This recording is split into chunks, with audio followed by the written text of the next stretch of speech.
And then also, of course, I'm so grateful to Rachel and the whole West Ed team who have been fantastic. And we've also had a lot of help from our regional partners who have shared generously with their time, their research. And it's just been, I'm just really grateful to everybody. I'm feeling a little melancholy, this being our last one together, I have to say. Right. Yeah. Rachel, if you would show our goals, that would be great. If you're, through all of these workshop sessions, we've listed these 5 GIA goals, the organizational goals that were developed by our governing board. And I think many of you know that our board represents, regional K-12, community college, university, nonprofit, and business perspectives. And we hope that they provide a framework for these conversations and the overarching purpose of the work, which is essentially to use education as a tool for social change and equity. And of course, these are unapologetically ambitious goals. Because as the GIA board views it, this work needs to be about dismantling systemic racism and poverty that lead to and replicate unacceptable inequities in our region. So that's really what this work is about. And while all of the work entailed in trying to attain these lofty goals is difficult, some of it feels extra complex. So for instance, what does it mean to fuel a robust future economy that increases equitable career opportunities and employment? Well, so that's why we reached out to West Ed, because of their expertise in thinking about the connection between educational attainment and economic mobility, with a focus on closing equity gaps. And so we asked them to help us develop more of our own capacity here in the region to look at cross-sector education and workforce data, to better understand each other's systems and the different pieces of the puzzle we all have. So it's our hope that a better understanding of the data will inform better decision-making and among all the different stakeholders, which will in turn lead to better outcomes for our students and for the region as a whole. So today we're going to spend a little time reviewing where we've been over the last 3 sessions and some of what we tried to accomplish and learn. And then we're fortunate to have Kathy Booth join us a little bit later from West Ed to walk us through a possible way to measure our progress as we do this work toward increasing the alignment of education and career outcomes in the IE. So I'm really excited about today's session, and I will turn it over to Rachel. Thanks, Sorrel. So the first line of business, I think, is just we wanted to make sure that we are doing our breakout groups in an equitable way. So we're going to ask you to rename yourself with your organization next to you if you haven't done so already. So that if you haven't done that before, you can either do that with the blue square in the corner of your video where it says rename, or you can go to your participant list and do the same thing. So I'm going to do that right now. Rename and your organization. That would be wonderful. Allie's going to do some legwork here to get us in the breakout groups. All right. So as Sorrel mentioned, we have come a long way. We are now at the place where we want to kind of reflect a bit about what we've learned so far, and also consider some new ideas about how to measure in the region. And we're really interested in your feedback, and we are hoping that you're going to take this information back to your community that you're in and get some more feedback for Sorrel, and we can keep working on this past this last workshop. We've learned a lot, and we're excited. We've been sharing internally with our team at West Ed, and also trying to share with other regions that are interested in this conversation. So we really appreciate all of your input. Like as Sorrel mentioned, it wouldn't be anything without the data that you all have contributed. This has been very localized, and that's been the difference of just coming in and sharing what's on some dashboard as opposed to what you all are using to inform your work. So as we've talked about every time, I'll briefly go through these, about the journey we have been on. We are still on it. There's going to be a lot more that we need to learn about to actually move us to action for the region. But I think it's getting closer together. I'm hoping that you all are feeling like there's some kind of cohesion about what we're learning. It doesn't mean that the data is perfect or aligned or exactly not missing anything at all, but we know that we're closer to understanding what we could do to move collective action forward, which is what our aim was all along with working with GIA and the collective impact work that they do. Leslie, are you on the line? I am. Will you do this one for us? You do it so well. It's almost like a throwback at this point. Right. And I feel like, well, that's the thing. I feel like we've all grown together like for these past 4 months. So I would like to throw it to our friends out in the gallery. You know, there's only 1, 2, 3, 4, there's only 6. So when we talk about be open to the journey, is there anyone that wants to comment on what that means to them? What does it mean to be open to this journey together? Ooh, Yvonne, I see you. Would you like to comment? Well, being open to the journey for me, what it means, because I'm a data person, is realizing that nothing data-wise is ever perfect, and our goal is to try to get as many of these like individual views together and stitch them together to have a better understanding of the whole. That's what it means to me, is sort of not just going, well, this is only describing this and it ignores this. Well, that's okay. We've also got this and this and this, and together we can stitch them together. Thank you. All right. And what about possibly wrong, definitely incomplete? Does that resonate with anyone? Hi, Erin. Hi.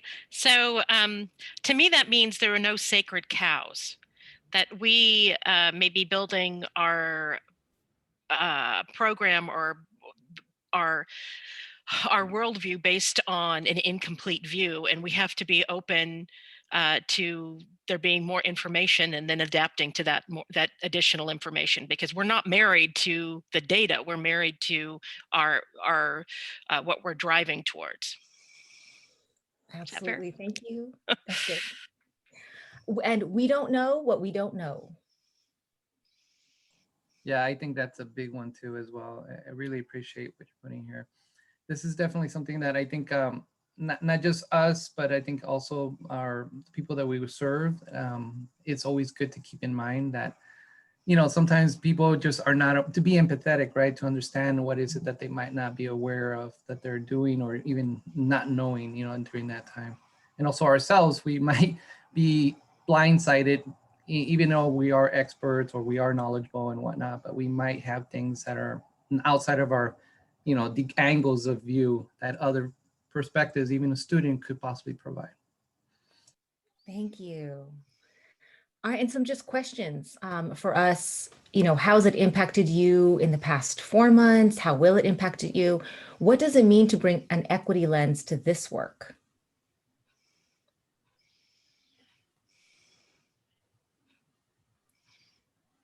Anyone? I'll jump back in. Okay. It means that we listen before we talk. Yeah. It means that that we pay attention to the people that we're serving and what they have to tell us. Thank you, Erin. I like that. And what does it take to be the best consumer and even producer of data?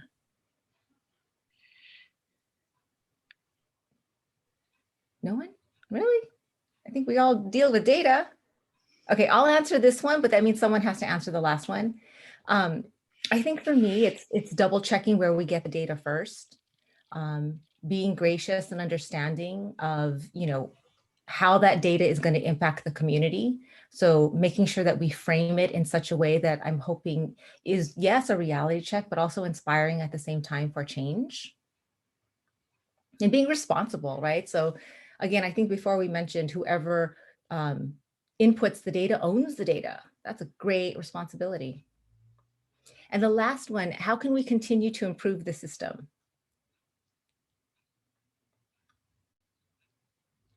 Thank you, Angela. Oh, you're on mute. There we go. Yeah. Okay. I think it's just being willing to try things. And again, with that constant, so not waiting, kind of going back to that, realizing that everything could be wrong, what we're doing could be wrong and incomplete. But if we're constantly adapting, and we have to try it sometimes to know what the problems are, and then just that constant feedback loop and that willingness not to get married to the sacred cow, so to speak, as Erin brought up. Awesome. Thank you, Angela. Back to you, Rachel. Thanks, Leslie. Just to kind of reinforce a few of those, we don't need to belabor these, but I do want to say this is our last session. I want to go out with a bang. It would be great if we could keep ourselves connected as much as we can for the next couple hours through video and just being engaged. I think we all kind of have fed into this community, so it'd be really nice to end with that good feeling that we all have experienced over the last few months.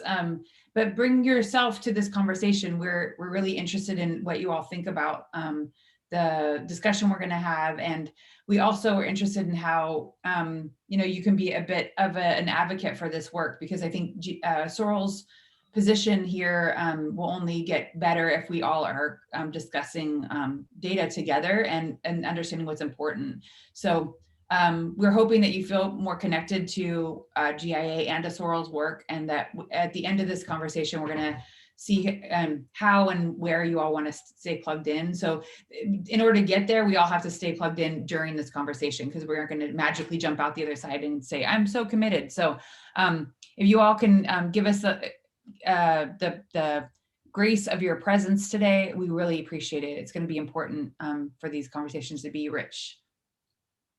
Let's see. So we want to kind of do a little bit of a journey before we get into a discussion of what we've experienced so far. And so that's why, in part, we want to make sure the slides were in front of you today, because there's actually, you're going to see, I'm going to go through a bit of a journey, and I wanted to make sure that you all were following what we're talking about today. So I'm just going to review a few of the highlights of what we've done so far and the data that we've reviewed, and kind of our narrative that we're trying to form around what we're talking about together. And hopefully this is something that you all can make your own and start to discuss this with your colleagues back at your organizations as well.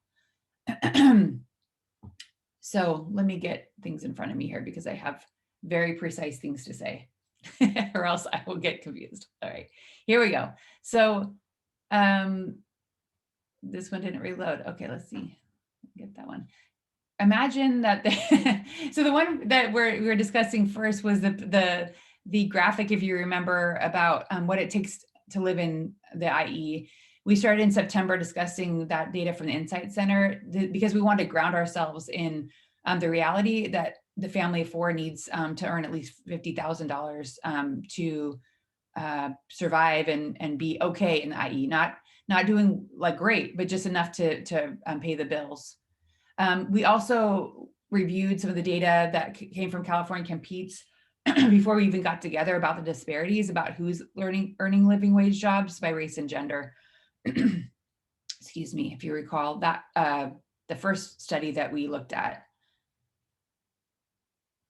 Mike Goss from Centers of Excellence shared the data from PPIC that living wage jobs are that are in high growth in the IE require some college education, the majority of jobs being in middle skill or above middle skill.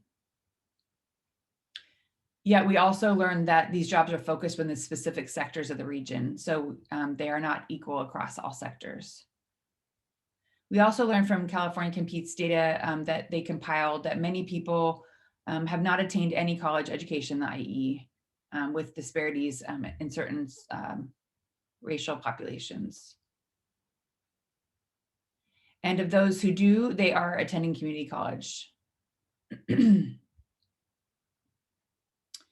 In fact, the majority of all post-secondary enrollments is in the community college system across all demographic groups other than our Asian students. We learned from Dr. Kanatsu that some local students are able to begin their freshman year, or they are reaching transfer to Cal State San Bernardino. Many of whom are majoring in psychology as their program of study. We learned from Dr. Lee that less than 28% of Riverside County students are completing college within 6 years, according to the class of 2012 and 13. And we learned from Dr. Oliveras that community college students don't feel connected or have a strong sense of why they're at college. We learned from Maya Clayton from CCGI that high school students have a broad set of career interests, but have minimal guidance about their choices or educational pathways to reach them, aside from whatever Netflix streaming they're watching. Community college shared with Dr. Oliveras that they have little support to make decisions about careers and have opted to ask or observe family members, and of course use the Google search, hot/top/popular jobs. And all this before the devastation of COVID has and will have to the region's economy. Employment fell 13.3% between February and April of this year. We were able to recover 3.7% of those jobs in June, but still the economy, the employment is down 10.2% as of September. There were big hits to the region's hospitality industry, losing over 30% of the jobs since February. We talked about the skills that are needed now and in the future to help students be more resilient in economic crises and in downturns. We learned about efforts in the IE to help students find clear pathways like the one at Cal State San Bernardino, working to connect Cajon students to transfer to Chafee and a bachelor's program that aligns with in-demand jobs.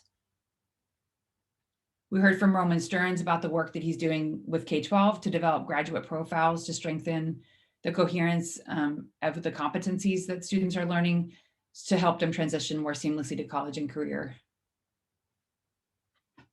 Angelica Barra and our Leslie Valmonte shared guided pathways that are designed to help the IE reorganize better than Marie Kondo's closet, including the development of meta majors that cluster programs together to help augment onboarding and the student support at the community colleges. We explored the work that we did at WestEd to align the data of education programs with jobs and the associated skills in the IE. Jarlath and Yusuf shared the platform called Job Speaker that helps students navigate towards living wage jobs. This could help the region learn more about what students want and need to become financially self-sufficient.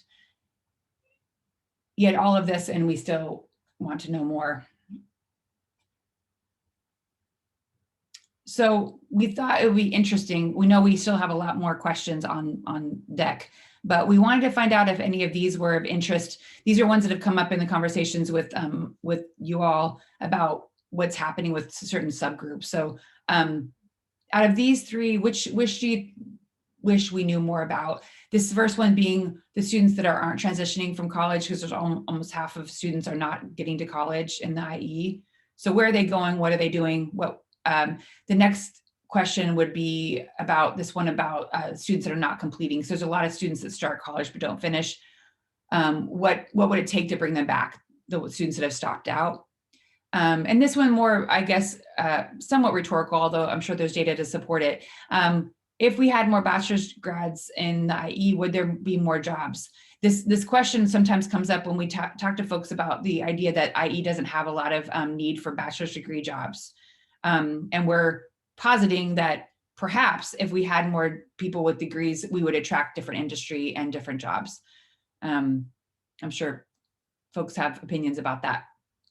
So out of these three, if you could get your phone out and use our poll that we've used before, although now it's we renamed it WestEd. So do the poll A, B, or C. Which one are you most interested in learning about?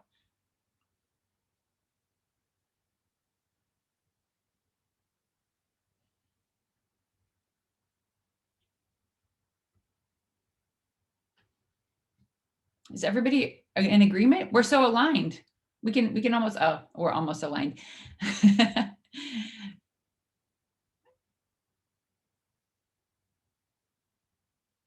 everyone voted that wants to? Okay, this kind of lines up with, these are the two questions you keep bringing up, Sorrel. So maybe we have a research study in front of us.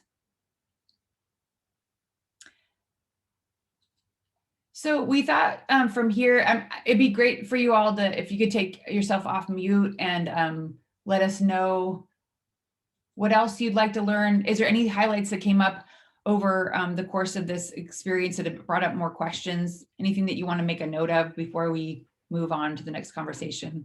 Yes, Erin. So there's a couple of things. When talking about educational achievement and career achievement, and I think we've talked about it a little bit, this early childhood experience, there is a collective impact initiative that's being run by Susie Gomez from the IECC, Inland Empire Career, or no, I don't know what CC stands for, something collaborative, community collaborative, sorry, too many acronyms. Anyway, so it'd be interesting to have a conversation with them since they're working on that early childhood, because one feeds into the other. The other thing is looking at Latinx performance, I'm interested in breaking that down. How many of the people that fit into that category are recent immigrants? How many whose families have been here? Is there a difference in performance? Because Latinx is really, really diverse. And so I'd like to see that kind of broken down a bit more. Okay, thank you, Erin. Any other questions that you want to get on the radar?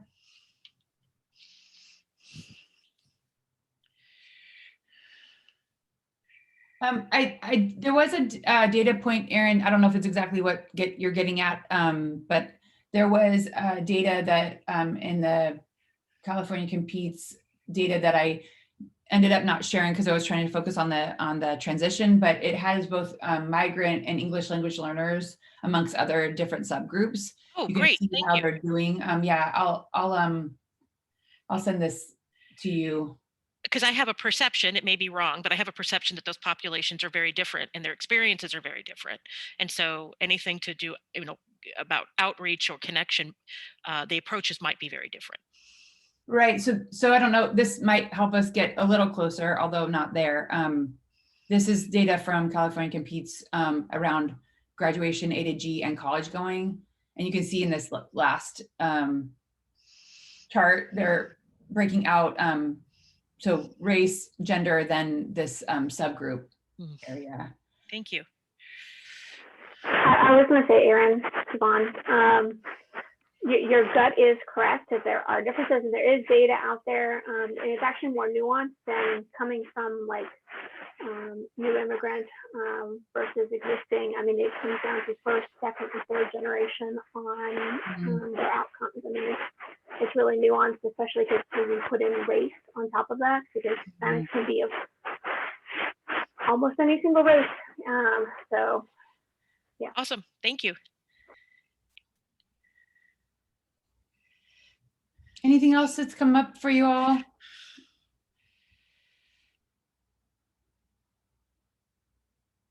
If you were going to share one data point that you've heard in the last 3 workshops, although it doesn't, I know I wasn't able obviously to get it all in this time. Is there something that's been standing out in your thinking, something that has informed your work or how you're thinking about what's next?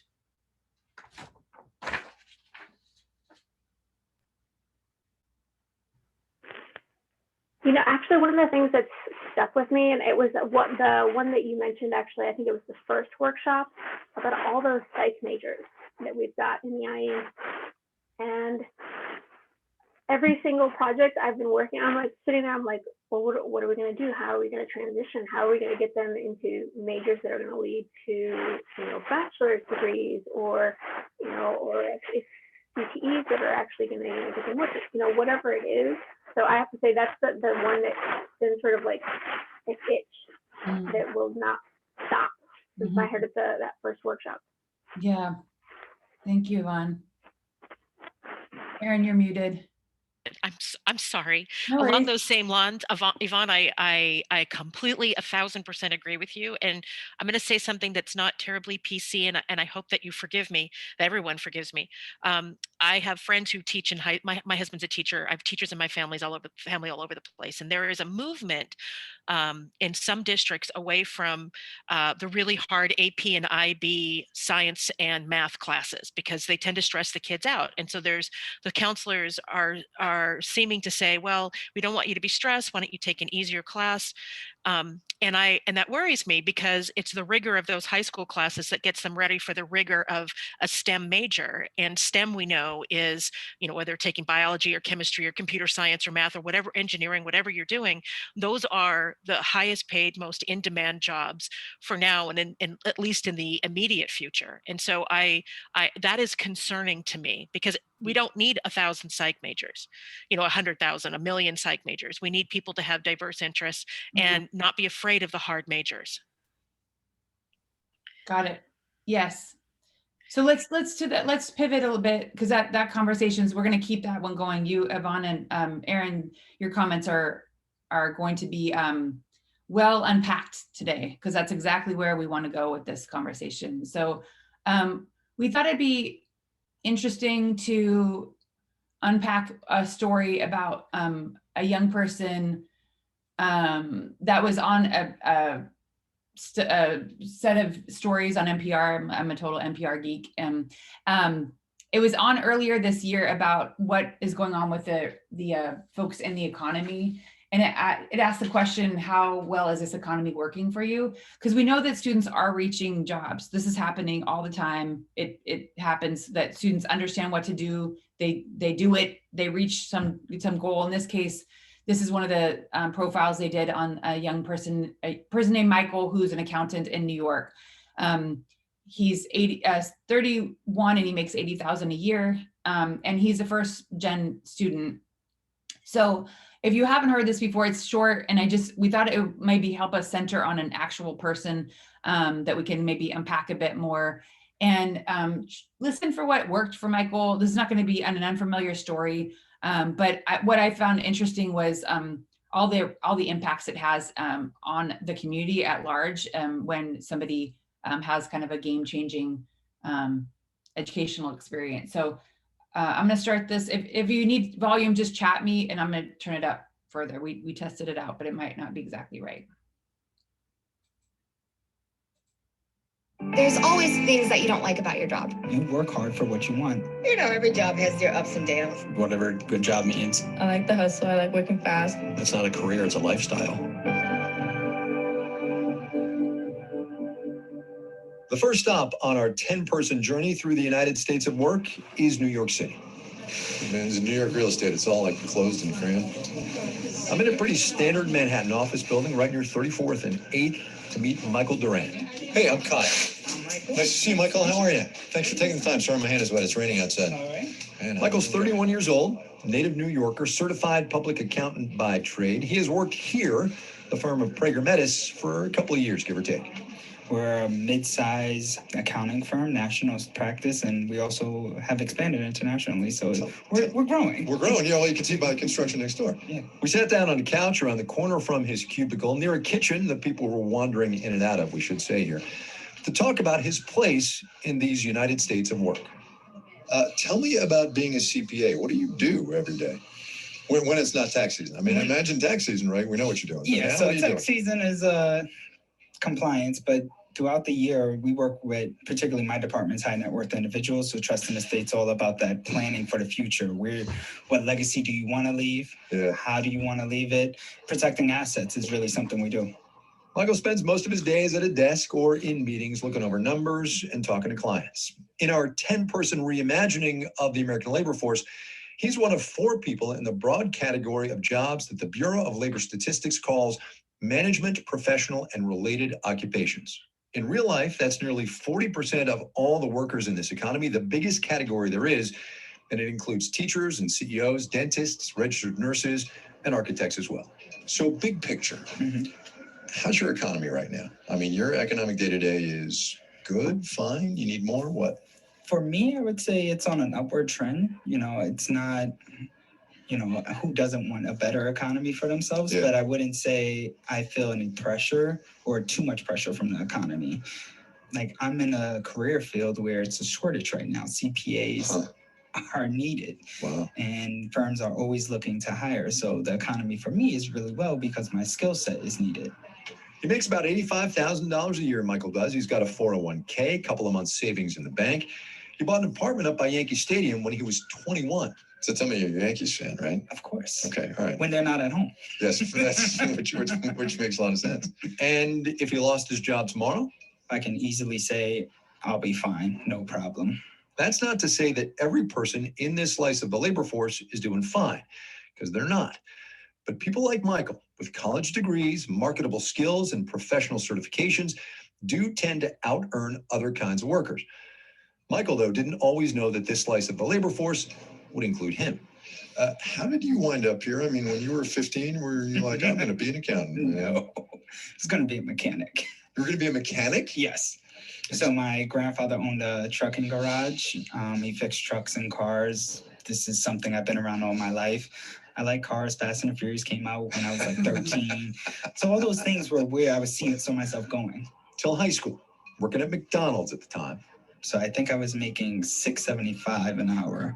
And when the high school senior came in, who had just finished her internship, right, and she explained the process. You got to take all these extra classes and you got to get such and such grades. And at high school, I'm thinking, I just want to go outside and have fun. So I wasn't interested until she said, and then if you do well, you get this internship, you could make $10 an hour.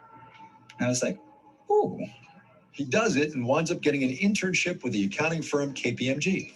I believe it was 10 or 10.50 an hour. So it was definitely a big bump and it was exposure. If you hadn't gotten that internship way back and then been exposed to KPMG and all of that, where would you be right now? What would you be doing? I'd probably be a mechanic at like Pep Boys or something, just because I had no exposure to anything else other than manual blue-collar labor. The only person in my life who had a college degree at the time was my grandmother, which she didn't use. She preferred working with her hands. So fundamentally, you're first generation, right? I mean, pretty much. For real. Yes. But that internship, that exposure, didn't just change Michael's expectations about his future. It changed his family's economic expectations too. Hey, how are you? What's going on? It's good to see you. I went up to Michael's apartment up by Yankee Stadium to visit him and his little brother, AJ. I zone him out after a while, but that's what teenagers do. That is what teenagers do. AJ's in high school. He and Michael are 16 years apart, and his plans for the future are markedly different than his brothers were at his age. I guess I have a different history than Michael because I have a bunch of people like telling me go to college. They're here to support me. Yeah, AJ just went on a college tour, an HBCU college tour. So he got to, how many schools? 8 schools? No, 13. Oh, that's cool. Good for you. That's awesome. Tell me about this camp that Michael sent you to at Columbia. Oh, so a few years ago, I was sent to this tech camp at Columbia because at that time I was really into programming and I wanted to grow up being the next Bill Gates. Okay, all right, that's a pretty big goal. Michael's sitting there going, all right, yeah, that's a goal. That's a goal. So think about that. In 15 years, this family went from one brother thinking he would grow up to be an auto mechanic to another brother knowing he's going to college and thinking he might grow up to be Bill Gates. But it's not just AJ who's got more school in his future. So class is at 6:15, so we got about a half an hour. 4 nights a week after a full day of work, Michael heads across the East River to the City University of New York School of Law. I just always wanted to go to law school. Professionally, it expands my portfolio of services or abilities that I will have to provide. But also looking at myself and the difference between my friends and even family members. And the difference is I got a different education that allowed me to take advantage of more opportunities. Michael and AJ too probably will be able to live and save and pay off their student loans because education gave them the ticket to this slice of the American labor force. So this is the school here. I actually, for me, just the school in general represents future opportunity. And I think that's what most of us come here for, is the future ability to affect change. So that was Michael Durant, the first in our 10-person construct of the labor force, 10 people we're using to represent the 164 million people who make this economy work. Later in the week,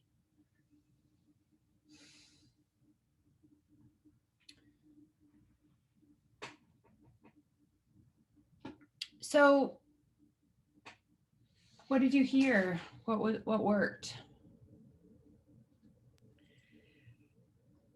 I heard that people they really only see what's right in front of them as being an option for them.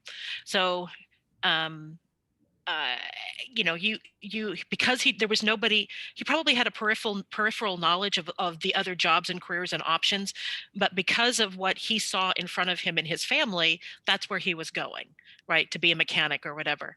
Not that there's anything wrong with that. There are mechanics who make good money and own their own shops and do all of those things. And so it took somebody saying, well, hey, here's this option, have you thought about this? And it changed everything. Yes. What else did we hear that impacted Michael?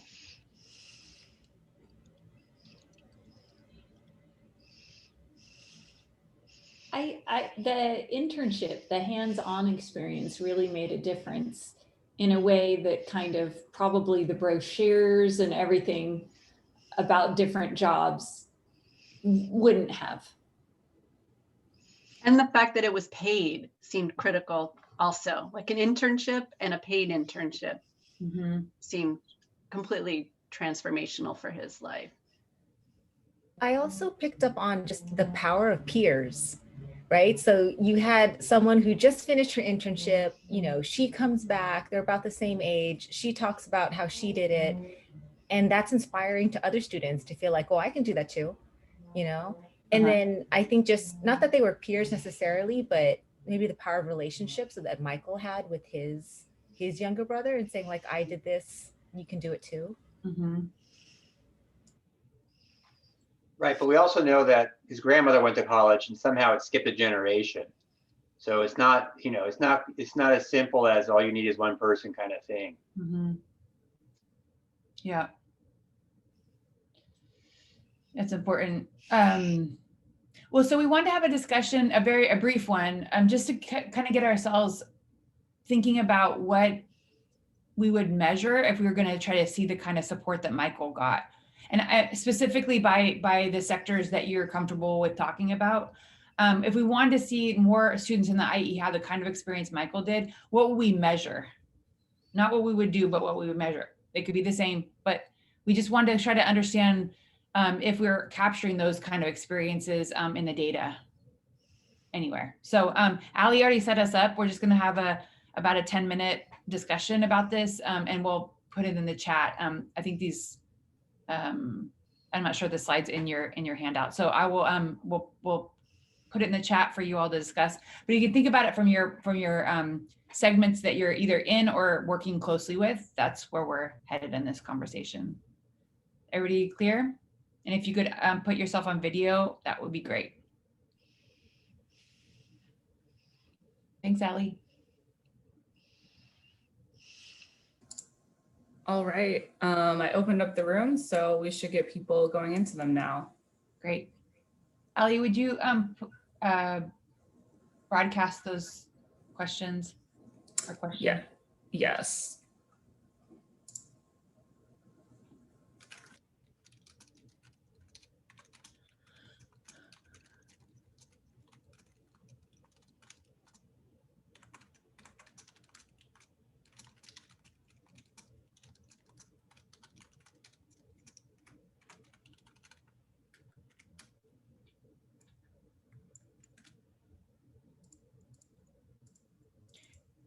I'm going to go to the breakout. Ali, will you bring us back in like 10 minutes? I don't think we need 15.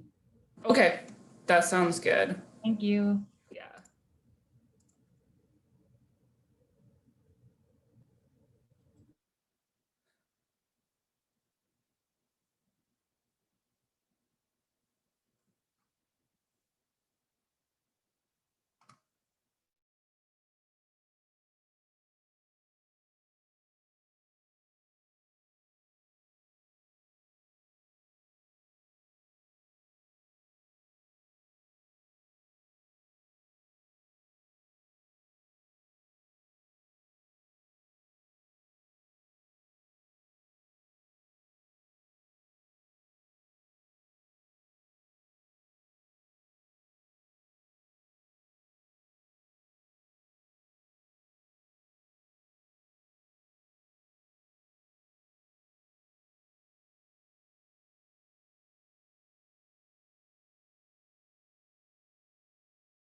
Hey there. Hello, what's up, guys? Okay, so we saw the questions kind of flash very quickly in Oh, green, really? but they never landed in the chat box. Oh, okay. Yeah, let me drop this here to everyone. Awesome. Yeah. Okay, cool. What You would got we it. want to measure if we want experience and support? Awesome, awesome. Yeah. And the Okay. second part of that was kind of considering all the institutions, so the whole ecosystem of education and course development. Okay, cool. Thank you. Yeah. Yeah, That no was pretty much problem. it. All right. Have a great chat, y'all. Thanks. Thank you. Awesome. Thank you. Yeah.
welcome back, everyone. I'm going to stop this slide so we can see one another. It's easier for me to see anyway. I hope that's true for you. If you could just share a bit about, we just have a few minutes to share. What did you all talk about? What were the ideas for measures? If we wanted to try to understand if experiences like Michael's were happening in the IE.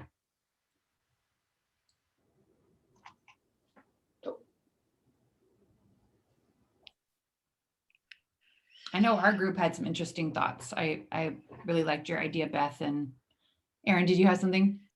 Sure. So we, and my group was Yvonne Oliveras and Maya Ramos, and we talked about that waiting till high school is probably a little late to start gathering data that, secondary elementary school grades and middle school grades, assessing what do students think that they're interested in, and to find out how narrow their view is, and to maybe just determine a baseline that could be tracked, perceived, and then look at their perceived career interests and aligning, and how aligned are those interests with their academic strength. So they may not know how to put 2 and 2 together, but you can definitely track that. They also tracking, once a student gets into college, the ones who start with a rigorous major and then move away, and tracking why they do that. So so that you can figure out where the gap is. Then in 6th grade, surveying the schools or tracking from the schools, how many career days have they had, what kind of exposure have the kids had to various careers, and how diverse is that, how diverse are the people and who have come. And then at figuring out at what age, and girls start self-selecting themselves out of math and science. Where do they start thinking that they're not good at math? And that was the example that was used. And is there something that's being done in the classroom inadvertently, because nobody would want to do this, but inadvertently that's teaching girls that they're not good at math or science, and kind of determining what that is. Mm-hmm. Thanks, Erin. David?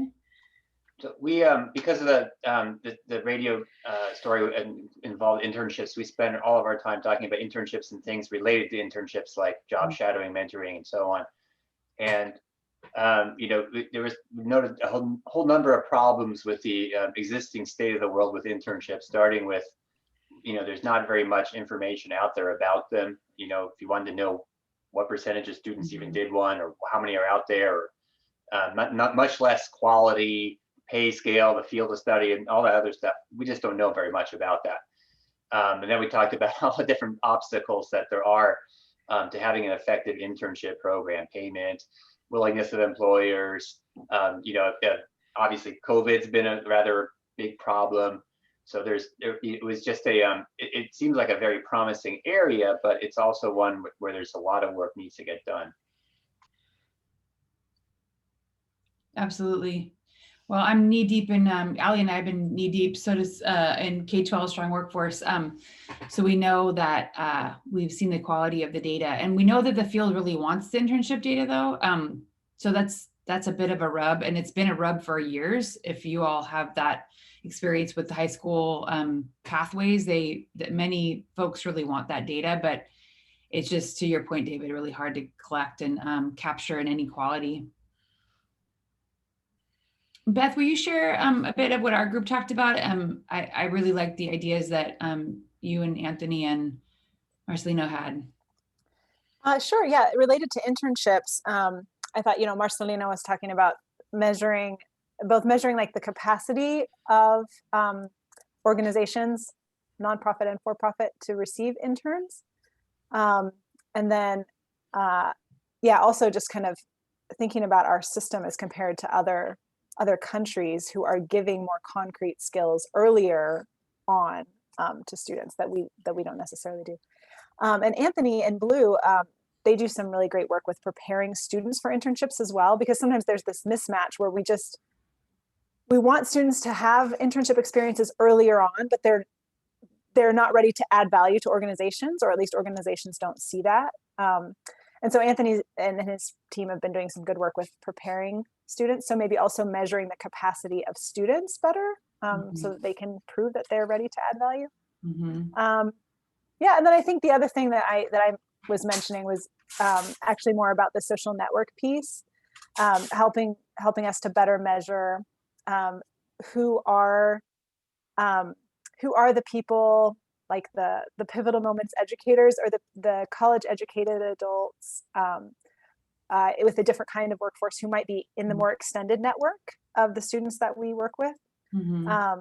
And yeah, I was mentioning, like, we're doing a lot of contact tracing now and thinking about some of those principles and systems. How can we apply that to helping to better measure the social networks of our students, so that we can leverage even more distant connections to help them have the information that they need to think about college and different kinds of careers. Mm-hmm. Super interesting. Is there all the groups you report out? I don't know how many we had. Do we have 3 or 4, Allie? I think we have 5 groups. Oh, okay. Does anyone else want to report out what you all talked about and any measures that we haven't talked about yet? I'll go. I have my cam off because I'm like in 2 different meetings. But sorry. But I also came in a bit late, but from the story, Mr. Kanatsu was able to kind of catch me up on essentially the student kind of was first going with a tradition that was within his family, like becoming a mechanic, and then was exposed to becoming a CPA through an internship that a fellow peer talked about. So we discussed kind of something similar to what Beth mentioned, kind of tracking the social networking. So really seeing how are students finding out about these opportunities? And it could be something as simple as when you're applying for an internship, just seeing, did you hear about this from a peer? Did you hear about this from a college advisor? And just really seeing where is the bulk of our marketing for these opportunities going, so that we can kind of leverage that and really push that agenda. We also talked about tracing the amount of internships offered, whether that is in a K through 12 level, like how many internships specifically are for high school students within the Inland Empire? And what are the breadth of those internships? Are they very specific towards specific industries, or do we have a vast amount of options? Because ultimately the name of the game is always exposure. Students don't know what they don't know, and they're gonna go with what's most familiar to them. So if we don't expose them to the different opportunities, they're only going to go with what's in the family, what my cousin's doing, or what my neighbor is doing. And in this case, it was the peer. So it's ultimately just about exposure and really finding out the data points behind that exposure. Yep. Agreed. Yeah, I think this keeps coming up in our conversations about why we see these outcomes. There's so many different reasons, obviously, like, and we're not completely tackling any of them at once, with systemic racism, with economic like isolation, but social replication theory would it tell us that we're getting the outcomes that exactly what we would expect, that unless a student broadens the network and the options that exist, they're going to pull from the ones that they have available to them. It's I don't know, somewhat something that it can both inspire us and also be slightly depressing, because we realize that it's actually if we see where students are experiencing things without intervening, it's going to be the same outcomes. It's one of the reasons why I was really drawn to the linked learning work where I met Leslie. I felt like it was a game changer type conversations we were having about students having better exposure in a system, so that we could maybe know that the scale of what we're talking about. One of the reasons why internships aren't often measured is that the scale of their quality, the things that Dave we're talking about are so disparate. And the reasons that Beth we're talking about in terms of a value add to the company is also a whole nother set of challenges that internship placements have. So it's always kind of seen as when we're talking about education systems change, it's always kind of this like, we wish we could have it, but we can't have it, so we're not going to do it. It's kind of in my opinion, it's becomes the boutique-y, like, oh, 10 kids got it, we should feel good about that, when we know we have thousands of students that could benefit. So I love these ideas about scale and like using technology and leveraging what we have, because it's one of the rabbit holes that I think we can create because we know how impactful it is. And yet we know that scaling can be really a huge challenge at the high schools, let alone the colleges that are even further behind. Outside of CTE programs, it's really not a thing to have a internship in your program of study yet. So anything else that came up in the conversations that we want to touch on? We're going to do a brief break, and then Kathy's going to come in and talk about this idea for a new measure as soon as we come back. I can share briefly a little bit about what our group chatted about. Was Karen and Michael, and I think our conversations were very similar in terms of, we didn't talk about internships, but thinking about how we need to intervene earlier with this information. You know, we can't be what we don't see. And so really trying to think about like an opportunity pipeline, I think is how Karen put it, where we have multiple exposures, you know, 5th grade or 3rd grade, 8th grade, and really document those. And it can, and even like build in some sort of student portfolio of interests. And that could follow the student and kind of evolve over time, so you can see how they're thinking about that changes. And then also, you know, really making sure that some of these experiences and exposure are really robust and could even be measured with like micro badging. So I think Karen and Michael had great ideas about how they're already thinking about that kind of stuff. And one thing I like about that too is sort of measuring it at a, like where we could hold schools or districts accountable for how they're providing these experiences to students, rather than just hoping students can get access to these different kinds of experiences. Love And it. then if my group had anything else to add, feel free to. I'm curious to see if the group, the idea that you just mentioned, Sorrel, is there a website or anything available online that discusses what they're doing? I would invite Michael or Karen to weigh in there, because they had those great ideas. If there's a website, or if you're just sort of thinking those through. This is Karen. This is just a lot of thought based on what we've been observing, what the needs seem to be, the emerging needs.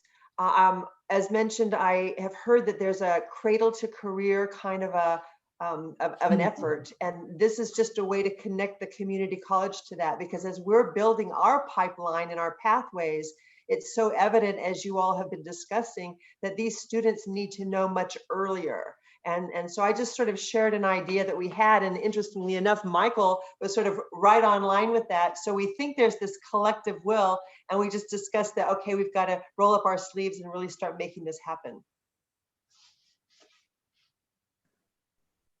Yes, I'm with the Alliance for Education, and we're doing this great pipeline work, and we've helped start a pilot where high school students are able to get micro internships, where we would be able to find CEOs and other partners to be able to work with a group of students for just 90 minutes a month, and really expose them to the kind of skills necessary in that field to be successful.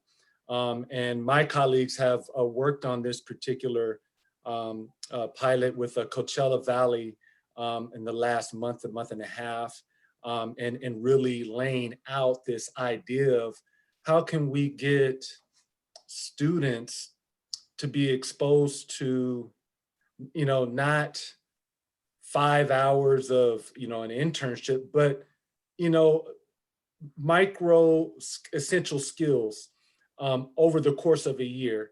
So students can be prepared and, like you said, have added value. And so that information will be up on our Alliance website soon. We're working out some kinks with that, but definitely excited about also ways that we can connect with partners like Maya on how to do micro badging for our middle school and high school students as they more or less have an e-portfolio type of approach to the kind of skills that they're gaining. So this has been a great conversation and learned much over the last 2 months of us convening. Thank you. That's a great idea, Michael. Well, let's take a quick break, 10 minutes. We'll be back at 10:20, and then Kathy Booth is here. She's going to be talking through an idea of a measure. We'll see you back in a few minutes. I'll put the timer on.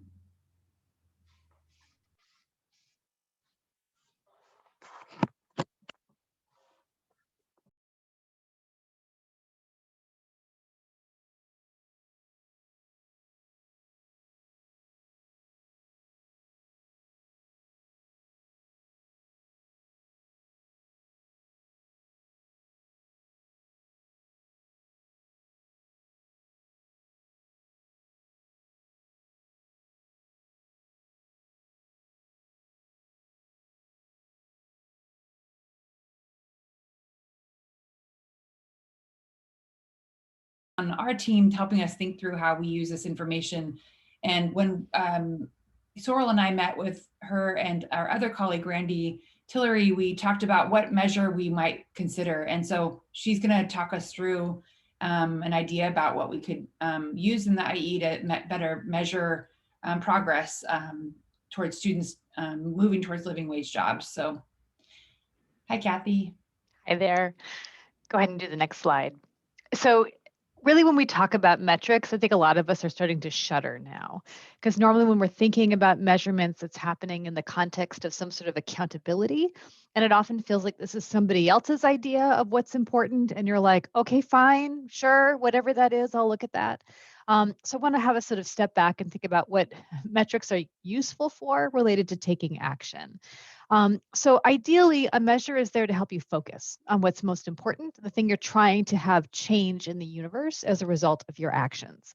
And that's why it's best to have only a couple of them, ideally 1 or 2, because otherwise you're just sort of lost in the trees and it's really hard to maintain that focus about, well, what am I supposed to be doing? What is the outcome of the actions I am taking? The other thing that's really important about measures, I think we've all learned this the hard way, is that they really need to be something that you can easily measure. So there's lots of times where we would love to get a sense of things, like you were just talking about internships and the micro-credentials. There's been so much desire to measure work-based learning, and it has been really difficult to do. And so when we're thinking about what might be useful, we're like, well, what's something that we could all get pretty easily without causing a lot of heartache? And finally, the idea is that it's really tempting when we're thinking about measures to measure our own work. How many workshops am I going to do this coming term? You know, kind of thing. But that's just you. That doesn't change anything in the world. You could give 1 million workshops, and if nobody changes their actions, it was just, you know, time that you spent. So we're really looking for things that are useful for what changes for students. So next slide, please. So we were sort of talking about this idea of like, well, how would we know about whether we're aligning our education to living wage jobs? And the first thing I just want to acknowledge is that right now, this feels crazy, because I'm showing you some recent data from the Bureau of Labor Statistics about what's happening to our country right now, our world right now, because of COVID. So there's like what you thought you knew about jobs, and then there's what's happening right now. And it's really hard to think past this moment we're in, especially this month as we surge. So just want to call that out, and also point out that, you know, job markets change all the time, even when there's not a global pandemic. So you've seen this in the IE, where there was an industry that was predominant and then it changes. Or there's a job that employers were telling you, they were swearing up and down, they desperately needed people with these skill sets. And then they're like, oh, nope, we don't want that anymore. So we've got this problem that you can't make this clear measure that's going to stick over time. And next slide, please. The next problem we have is that we know that career paths are not linear. So I know that you did that wiggly line example in an earlier workshop. I think a lot of us have this example in our own lives where what you study and what you end up doing as a job aren't always crystal clear. And I think that sometimes that wiggling happens because we didn't really know what we wanted to do when we went to school. And it wasn't until we started doing those things that we figured it out. So on the surface, this is a truth that I hear people talk about all the time when we talk about labor market data, because it's so true to our experiences. But I'm going to tell you a set of stories from my own family that helps to explain why there's more to this concept than meets the eye. So I'm going to tell you the story of my partner, Jenna. So she grew up in poverty. She had parents that divorced when she was an infant. Her mom was a single mom trying to raise Jenna and her brother. She was really struggling to make ends meet. Her dad went off and started his own business, and then it went bankrupt. And so then he was really poor because he was trying to pay back all the loans that he owed. And so she grew up really fearful about her future. So when she was getting counseled by her mom about going to college, her mom was like, when you go to college, you're going to be a scientist because those are good jobs. You're going to be able to get a good job and you will not live under a bridge and you will not be hungry. So my partner goes to college and she goes into biochemistry. And she loves it. It's fascinating. The teachers are great. What she gets to do in class is super fun, but she has no idea what a biochemist does for a job. So she's finishing up her 4 years and she starts looking for internships and jobs, and she discovers it's all about pipettes.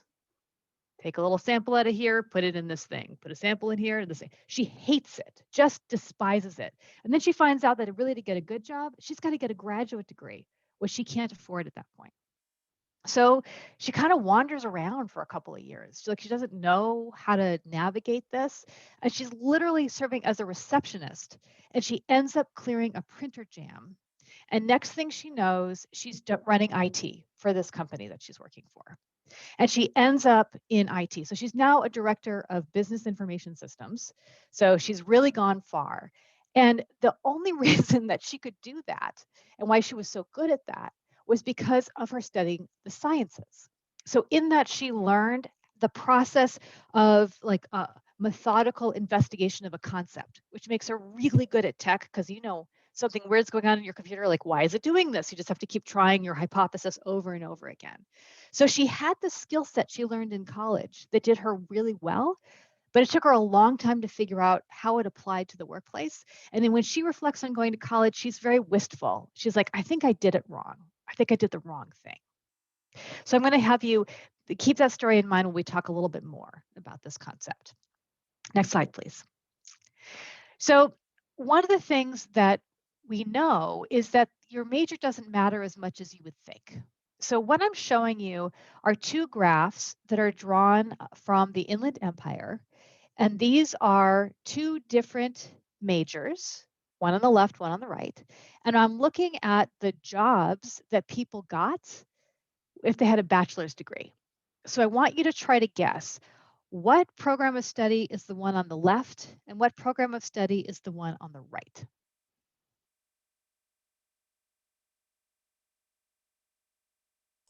Sorry, can you repeat the question? So we're looking at two graphs. These are bachelor's degree earners in two different disciplines in the Inland Empire. And the question is, which majors did they have? The major on the left is different than the major on the right. Those are the jobs they ended up getting. What do you think these two majors are?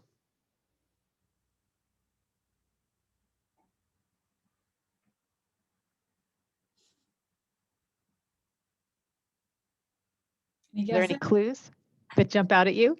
So I'm seeing social work on the left, bio and chem on the right, psychology on my left, bio on the right. Okay, so tell me how you're coming up with the clues that those are the two majors. Daryl, Beth, or Angela? Anthony? Yeah, it seems like the one on the left has counselors and social workers kind of up there. So that's what I was thinking about for psychology. And what about the one on the right?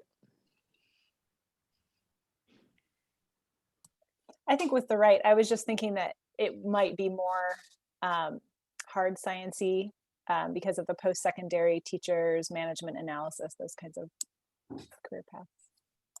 And registered nursing. Uh-huh. So one of the things that struck me when I looked at this was, while we've got a couple of those that give us clues, how many of the job types are the same? Mm-hmm. These two different majors, most people end up teaching kids, young kids. A bunch of people end up in retail. a bunch of people end up being managers, just general managers. I think it's super interesting that we've got, actually, I'll have to reveal what it is first. But so anyway, what you'll notice is all the similarities between these. So here's your, next slide. I keep forgetting I'm not advancing them. Okay, you were right. So it was science and behavioral sciences on the left and science and math on the right. So this is why I think I'm super interested. Look at those people who are accountants. How do you go from psychology to accounting? Like, not a linear line, right? And so what you see here is that it doesn't matter as much as you would think. The other thing I find fascinating, so think about my partner with her mom being like, you're going to go into STEM. One of the top thing is unemployed and last worked 5 years ago. So here is this major that feels like it would be super safe, but it appears to be less safe than being in social sciences, which is not the story we tend to tell when we're talking vaguely about majors. Okay, next slide. So one of the things that I've been thinking about a lot during this process of racial reckoning is realizing that it's really easy when someone is insecure financially to say to them, you just got to go get a job. You got to go do something that's going to get you into the workforce. And there's a real reason why that's compelling, because if you're working with someone who's living in their car, like, you really want them to be able to have a roof over their heads.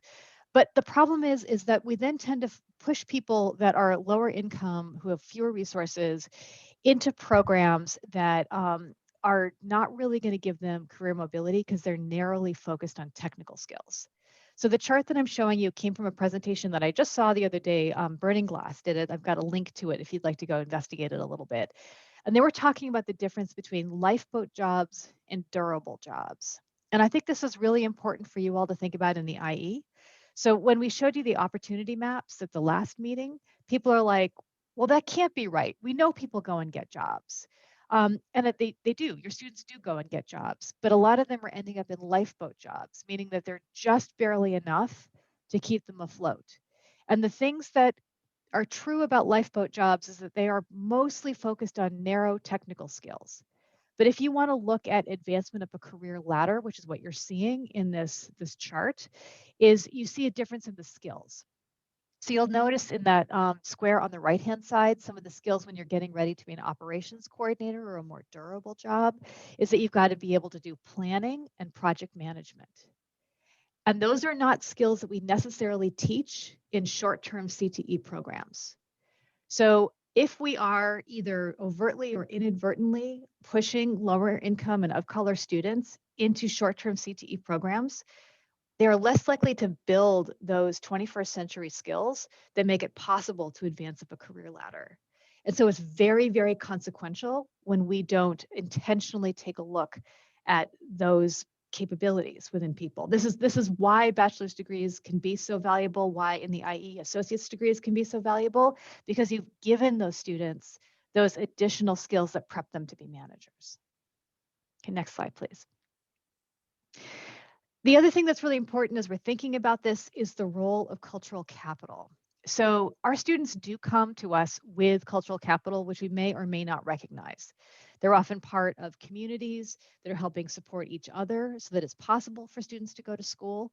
And there's a lot of resources there that we can help students with, but we can't make up for what they don't have unless we're more intentional. So I'm going to give you a different story, which is my own story about majors. So unlike my partner, I grew up solidly middle class, totally comfortable. I was never hungry unless I was choosing not to eat.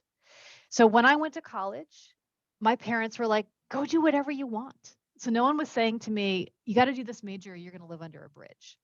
So what did I do? I majored in women's studies with a theater minor. And my parents did not say to me, stop that now. I'm not going to pay for your college education. They just said, okay, I hope you could figure out what to do with that. And I got to go do it. And I had a wonderful time. I loved it. And then I got to the end of my college career and I realized I was going to have to get a job. And I freaked out because I had no idea what I was going to do other than subvert the dominant paradigm, which they don't really pay you for. So I ended up relying on my own cultural capital. So I'm a Quaker. So this is a religious discipline that believes in service. So I went and did a year of service, and my parents helped underwrite my year, which was very, very meaningful because I went to the Capitol, I went to Washington, and I lobbied because I was able to get that position. And then I learned skills that allowed me to be able to translate myself to the job market. So while I did wander a little bit, I was getting paid the whole time and I was getting supported. And then I was able to work with my uncle, who was a lawyer, to articulate what I had learned in my women's studies and theater programs that made me eligible for jobs that did not look, I did not go apply for a women's studies job. I went into philanthropy because he told me about it. And I was able to take off in my career way faster than my partner could. And that's because I had cultural capital. So what we have to confront is that many of our students, the cultural capital they have may not help them get into better jobs. And so that's where we have to step in and help them figure out how to translate those valuable skills that they might learn in theater into something that's really relevant, like project management. Some of those very skills that we saw in the operations area are great to learn in theater. Next slide, please. So I'm really curious to hear from you all about how you got your first job, where you used the skills that you learned in school. So we're going to go back and use this great little tool that I know Rachel's had you use before. So I'd love to hear you, have you go in and put in how you got your first job. Just remember that if you do multiple words, they get broken up. So if you want more than one word, do a dash, or else all the words get separated. So ideally one word, if not, then dash.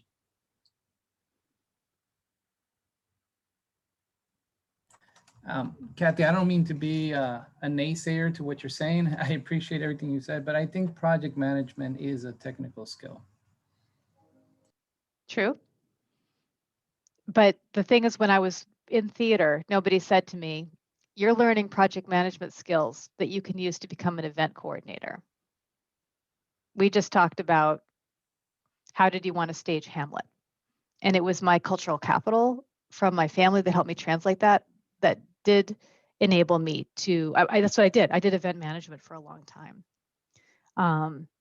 So I agree that there are technical skills that we teach in all disciplines. It's just whether your students are able to articulate that in a way that helps them get a job. You all are already in the poll, so you don't need to put West Side again. Just put the words. And again, this is this idea not just of how you got the job in the grocery store or the deli, like my first job, but the job where you actually were applying your skill, how you figured out how to get to that job and who helped you translate the skills you learned in college to be able to do that work. I see through a professor, an internship.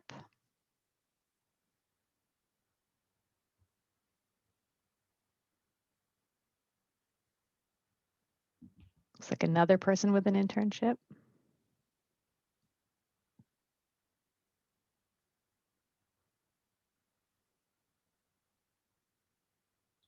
Research assistant.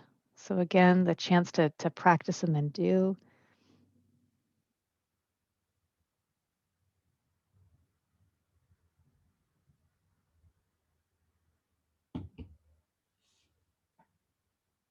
A coworker, so a personal relationship.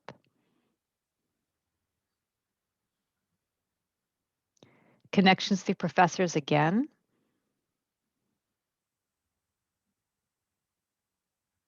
Networking.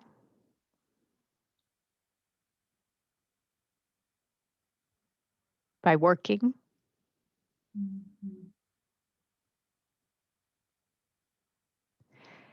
So the reason I put this out there was to clarify that what you major in, again, may not directly relate to the work that you do.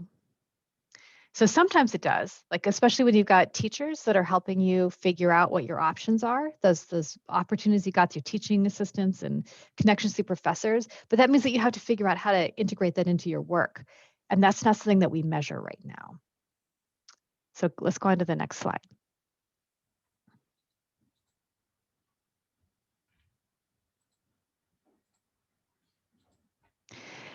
So here we have this complex scenario that I just laid out. I've just made everything very, very muddy, right? So we know that there's not a direct relationship between school and jobs, and some of it depends on what you bring into the circumstances. But what we do know is that through your own experience, people at colleges can make a difference in creating the opportunities to help you find the work that is meaningful. So then the question becomes, so what is it that students are taking in your area?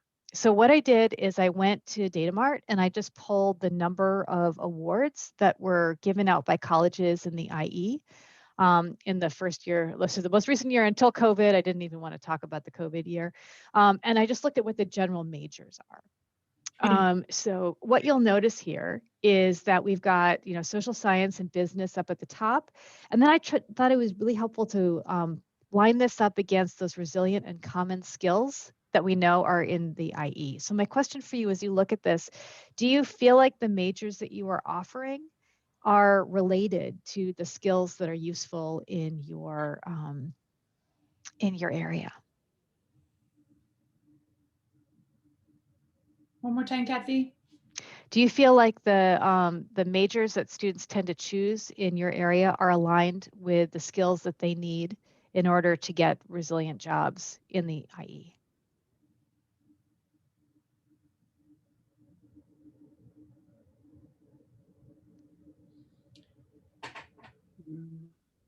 Marcella, do you want to unmute and share your thought?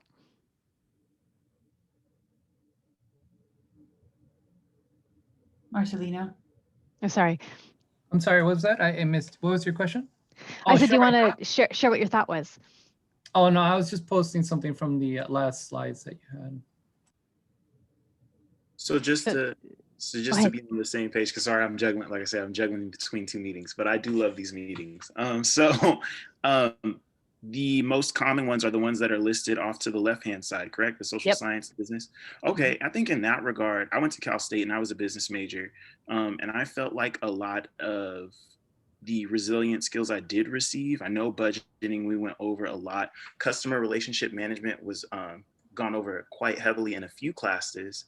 Also strategic planning, data analysis. I hated accounting, but you have to take it. So I do feel like we were able to get a lot of the resilient skills, and that's just me speaking for the business aspect. Social science, I'm not too familiar with, but I will say as a business major, I do feel like I was able to get a lot of those resilient skills. Thanks, Daryl. For those of you who are looking at social science, do you think that those disciplines teach the types of skills that we see over on the right? Yeah, I think what's going on in all of these different fields, and probably in the STEM, you might get some of the common skills that you're talking about, especially spreadsheets, because you have to use, well, actually also in the social sciences, as I'm realizing. So if you're doing any form of science, I can definitely see some of these common skills coming into, because you're going to use tools that are similar to what the tools are in business. And I'm speaking because, I come from the general education background and also working in business. And the resilient skills, I'm not sure why accounting is a resilient skill. Can you elaborate on that? I pulled this from an earlier analysis that I assume it came from either Burning Glass or MC. Is that right, Rachel? Yeah. Yeah. Oh, okay, because my understanding of resiliency is something else, I guess. I think maybe they're talking in terms of how to get a lifeboat position. I guess that's what they're talking about in that context. I see it now. Yeah, accounting, auditing, all those resilient skills, those are going to be taught to you, unfortunately, within the different businesses, whether you're working at McDonald's or you're doing something for, one of the top accounting firms and whatnot. These things are going to be taught to you. That's why critical, right? The internship. These are the things that get you into the door. And another factor that is not mentioned here, I think it's very big, is the relationships, the people that you meet, and the mentorship, the friends, the colleagues. Sometimes you even have people that are not friends, but you build a bond, and it's because both of you are learning from each other. So I think those are some of the, okay, I'm talking a lot. So yeah, that's my thought. No, that's really important, because again, we're getting back down to what is the role of education in preparing people for living wage jobs? And we keep coming up with these things that aren't easily measurable. So I would argue, looking at this, that there is although of course, business seems directly related to a lot of these skills that are listed over on the right, there's also ways that you could learn these same skills in other majors that our colleges offer. So I see a lot of majors that could help build those particular skills, leaving students more freedom to pick the major that sets their heart on fire, just like I got to do, because my parents said it was okay to do that. So I want to have you go to the next slide, Rachel. When I looked at this information, one of the things that jumped out at me was that the third most common major is interdisciplinary, which really means non-specific, a little bit of everything, right? So what I wonder about is, for interdisciplinary majors, how do we know that they're learning those other skills? And are they learning it in a coherent fashion? So my partner is a STEM major, was fully schooled in the process of a differential diagnosis, of looking at a problem and testing a hypothesis, because she had to do it over and over and over again in her science classes. But for students that are interdisciplinary studies, which often means somebody realizes retrospectively that you took all the right courses that we can give you a non-specific award, I don't know that they are learning a coherent set of skills. They're just learning some stuff that may be useful, but they may not have the cultural capital to package into something coherent. Erin, what are you thinking?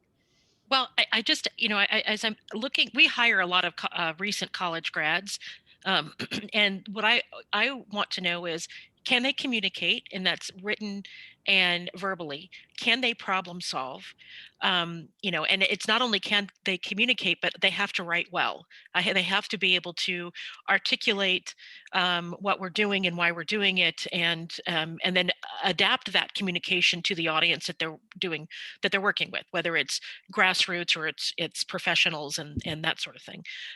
They have to know how to find information that they need. So nobody knows everything. So how do you get the information that you need to figure it out? And they have to have the ability to say, well, I'm going to figure it out, and know how to at least start that. The ones that I have trouble with are the ones who say, oh, I don't know. Why don't you tell me? And lots of different majors can teach you how to do that. You think about my undergraduate degree is in political science with a minor in German. I use that a lot.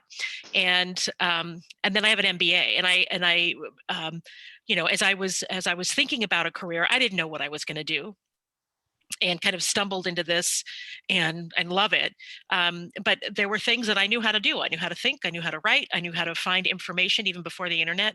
And I think those skills will make you adaptable. And that's how the social scientist can become an accountant. Well, I need a skill I can use. So I'm going to teach myself accounting and go from there. Right. But my question is, do students who are interdisciplinary majors get that? So Erin, that was so helpful, because you were so specific. You named what are the clusters of skills that you can get through many different majors that are directly relevant to work. What I worry about is whether the students that are in these non-specific, you just hit all the right squares on the bingo card, whether they leave with that package of coherent skills that you just described that made it not matter that you were a German minor. It depends on what the interdisciplinary activities are. I don't know any university that actually has advanced underwater basket weaving, but that's the one that we, that people joke about.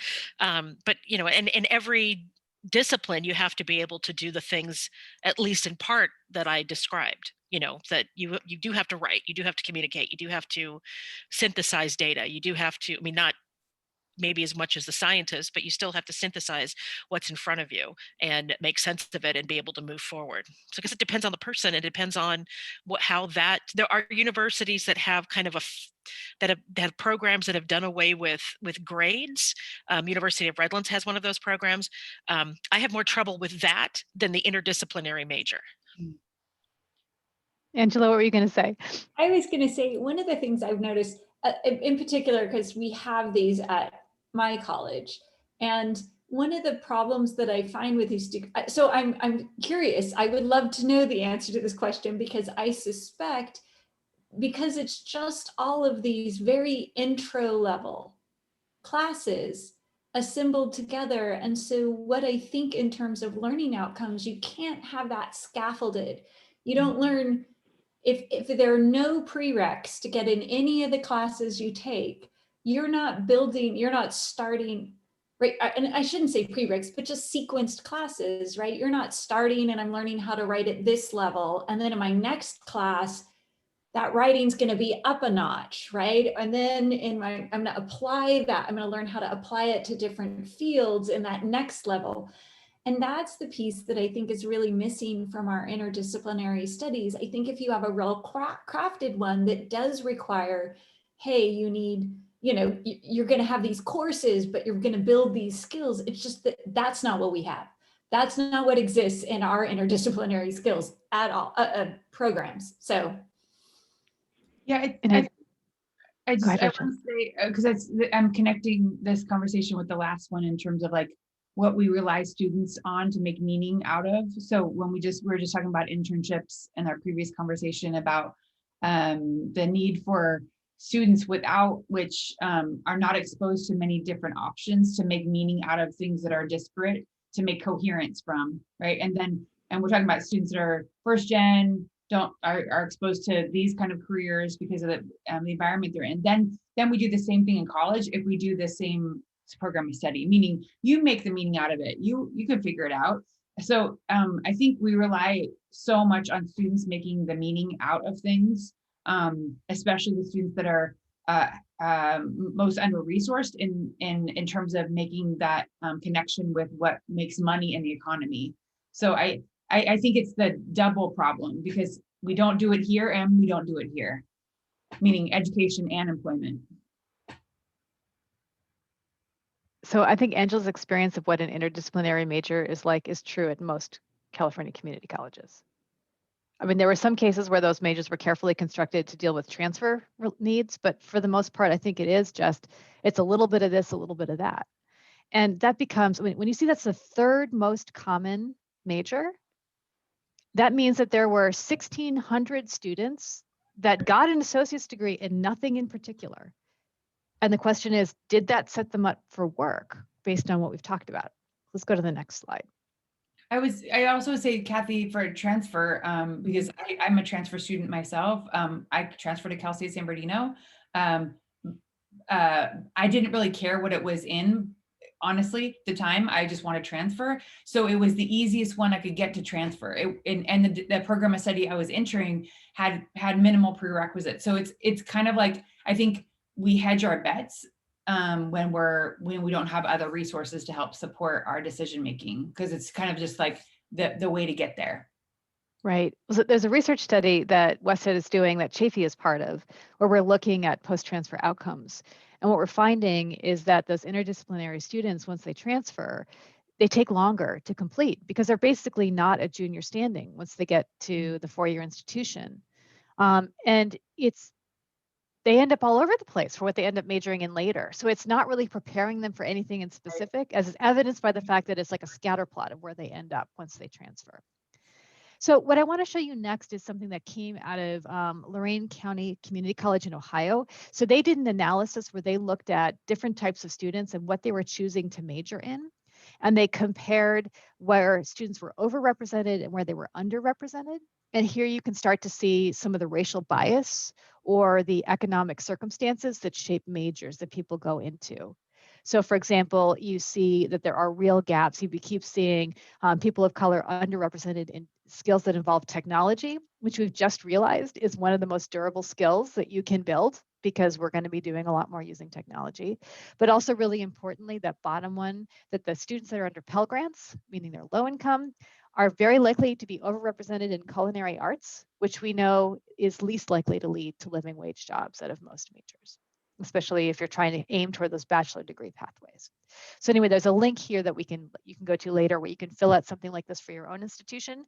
But we did this analysis as part of the study that I mentioned that Chafee is part of, and we discovered that African Americans were disproportionately represented in the interdisciplinary studies major, which meant that here's a group of people that probably could use a little bit more support to look specifically at what is the major that's going to teach them a coherent set of skills, whatever that is, to get to their goal. And that is not where they're ending up. So I think it would be really interesting for your colleges to do this analysis, who is in what major, and see if you're seeing a skewing about who's ending up in the non-specific area. So next slide, please. So this leads us back to what the question of the hour. Remember way back when, how are we going to measure the alignment of your work? So these are my thoughts leading into what that measure should be. The first thing is, as educators, we don't have a lot of power to change the economy, right? We can't make employers do things, but we can have a very strong positive impact on students, as you saw in your own experience. The second thing is that I actually believe that all coherent community college programs teach valuable skills. So we don't have to say to students, don't go into STEM, or sorry, don't go into social science, go into STEM, because that's where the good stuff is.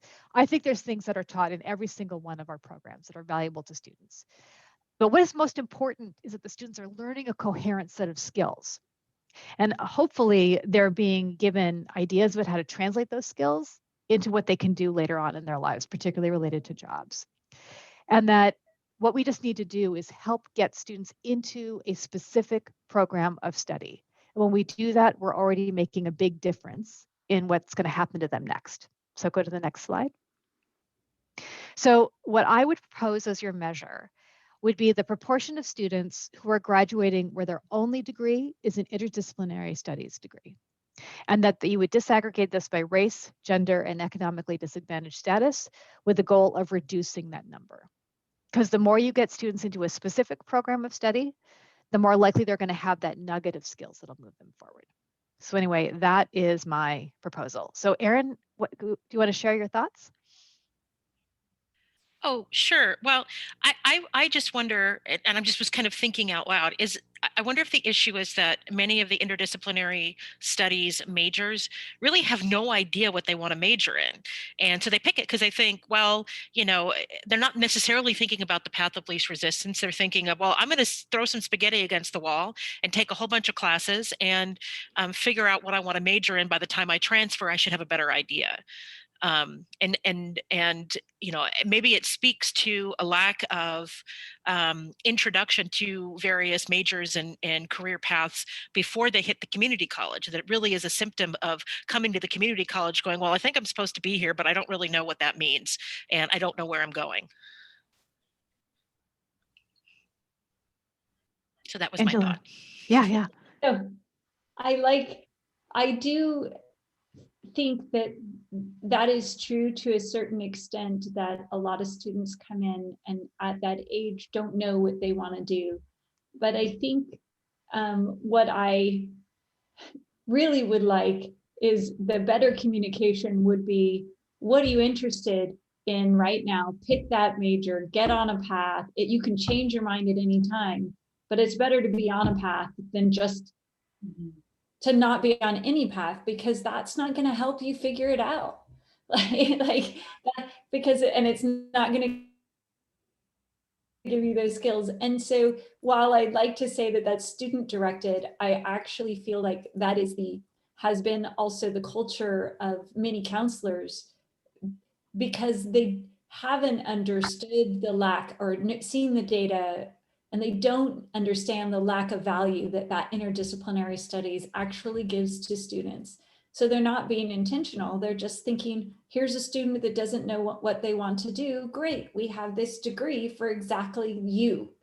And instead of taking them to that different place, and it's not malicious, it's just they don't understand the harm that's happening. Well, if it's harmful, and I'm not arguing whether it is or isn't, why is that that major an option? If it doesn't serve the students who are getting the associates in interdisciplinary studies, then perhaps we shouldn't have that as an option at all. Here, Erin. That is where I want to go. It's just hard to get rid of because so many people perceive its value to be so great. It's a wrong perception, but right, it's hard to break that down. I mean, it seems right, but if the data are showing that it's not right, then we need to listen to the data. Agreed. One of the things about offering this as maybe a first measure, because this isn't all the measures that the IE should be looking at, but one that could kind of disrupt some of those narratives that you're describing, Angela, as well as kind of unpack what each of our partners could do to help support it. Because if we know that more information will help students commit to something, to your point, Angela, then each of us could play a role in reducing this number. That felt like a strategic thing, since we're in the intersegmental world right here at GIA and in this conversation. What could each of us do to try to reduce this number? So that we're not necessarily deciding which program has the greatest benefit. The paper that I sent to you in advance did try to do more of that, of like which one has more opportunity, post-secondary opportunities. But this one could help us look at the disproportionality in our programs of study, because by getting here, you're going to have to do all the programs of study, not just interdisciplinary studies, right? So you're going to see how many of your business majors by ethnicity, gender, and economic disadvantage, how many psychology majors, how many, because what CCRC was positing in their paper was that is the thing that we're trying, the next level of guided pathways and equity is to look at that data, because not every program is all equitable, even despite, Kathy shared some really important information about why they matter, period. But we know there's some that are higher potential than others, and that we are tracking students by race and class into certain programs of study. That's what the data says, and it will say at all of our colleges, because this is a deeper issue. But I think that one of the things that's different, because for the original California Guided Pathways implementation, we actually ran an analysis for the 20 colleges about where people were in different majors. And it was crazy. It would be these like column charts, and it's like a little bit of this major, a little bit of this major, a little bit of this major, and then like almost everybody in interdisciplinary studies. So it's actually a good sign that has reduced in the IE since we did that analysis a couple of years ago. That's why I think the first step is to get people out of interdisciplinary studies majors into something specific. And then you can evaluate whether you've got a good balance there. There was one analysis that I did, we were looking at majors by race. And what was really striking is you saw that, for example, Asians were predominantly in business and STEM, and African Americans were predominantly in interdisciplinary studies and things that related to health and social services. And white students were everywhere, which says that the white students have the ability, just like I did, I can study whatever I want to get to my goal. And that in itself can be instructive about what sense of possibility do our students have, and how do we help them step into what they love? Because I think that's again the other part that goes with that equity piece, that if you tell somebody you're poor, you're first in your family to college, you've got to go get this major that looks like the good major, and that person's heart is somewhere else, then you're already asking them to compromise themselves as a whole person for some sort of objective accomplishment, when we know that doesn't have to be true. When we see that a bunch of those STEM majors don't end up employed. So maybe it would have been better to do the arts major if that helped them translate into a job that they loved, where they were actually employed. So I think those are some of the strings we're trying to pull on with this. What we wanted to do was a breakout and have you talk a little bit about what you know about interdisciplinary majors and what you think you might be able to do with this metric specifically in your role, how you could imagine using this to spark a conversation about how we help students pick something in particular and do that equitably. So Allie has the rooms ready, and we'll broadcast the questions, but generally they are these, right, Kathy? Mm-hmm. What do we know about interdisciplinary awards? Why are they prevalent? We've talked a little bit about that with our large group, but if you can kind of build that out a bit more about what you know or why you suspect they're happening. To your point, Erin, many of us would like to see them end or be more specific. So what were their purpose to begin with? It's important. We try to make sure that each of the breakouts have at least one community college person in them, so that because we are kind of centering this on that that understanding. How could information about the proportion of students earning interdisciplinary awards be used by colleges, students, K-12 transfer, what partners and employers? What could this measure do to help and move our work? Because we know it isn't the end goal. It's kind of like an interim measure in a way, because we know that that's not going to get us all the way there, but how could it change our conversations a bit and unpack some of the assumptions we have? And if you can remember to choose a person to report out, we're going to do a fairly thorough conversation when you get back. I'm sorry, I have a quick question, Kathy, on the interdisciplinary. So are you saying, do you know if the interdisciplinary in community college don't provide 21st century skills? So what they are is they're basically intro-level courses, as Angela was explaining. It's just like a smattering of basics. Thank you. Great. So Allie, can you send us to the breakouts, and we'll post the questions in the chat, or the broadcast rather. Yes, absolutely. All right, the rooms are open now.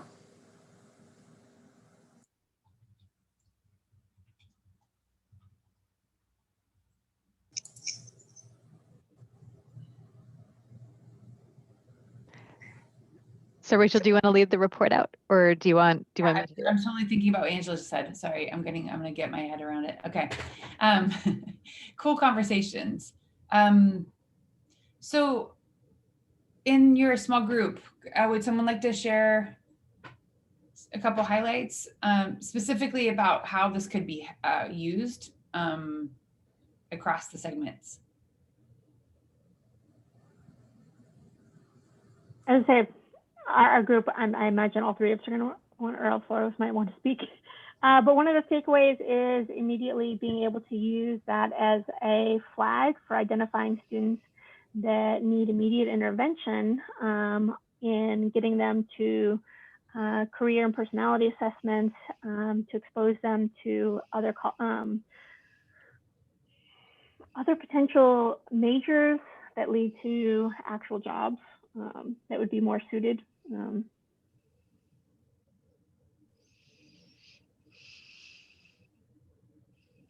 I think in our group, we took it a little bit, and it's me, Akira, and Raquela. Where is she? And so we took it an interestingly towards a different direction. I think, at least for me, I kind of see it as a rallying cry of, well, the data is a rallying cry for what is the value of education, and what is the value of our students' time and money, and whether or not we are fulfilling both, right? Like are appreciating, respecting both, in that we should be able to promise our students, well, fulfill on what we promise to our students. So if we're saying, we're going to give you 2 years of an education so that you can be able to transfer, to the CSUs, then we should be able to do that. But understanding that we all know that this is such a hard system to change. And so what is that going to take? So, we talked a little bit about activating students, because a lot of this is actually an awareness issue. Do students know what the value is of an interdisciplinary degree and where they can take it? Akira just mentioned that a couple of years ago, the CSUs adopted a new policy where there has to be a more direct connection so that the ADT, would be valid. And so if an interdisciplinary degree isn't going to give them that, then why would we encourage our students to pursue it? So who should be involved in this type of campaign would be community-based organizations, to work with our K-12s, to work with our counselors and our students directly, in getting them to not only be aware, but like speak up. Because at the end of the day, the only voices that truly matter are students. And so when you're talking about faculty and unions and changing curriculum and getting them to bring a little bit more relevance and value add, to their programs and courses, they're not going to care what I say. But we're hoping that they care, what our students are saying, and that would be strong enough to kind of like move them. That's why I think Yvonne's research is so critical too, that you all have that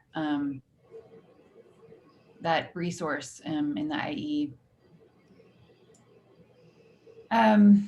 Like I'm wanting a public information campaign to let people know, TikTok and YouTube and Instagram, and just to let people know that you're going to waste your time. You're going to you're going to end up being frustrated about education. You're going to see it's not serving you because it's not.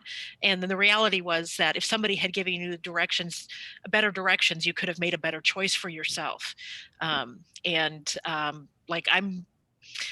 I didn't realize this was an issue until this discussion, and I'm mad.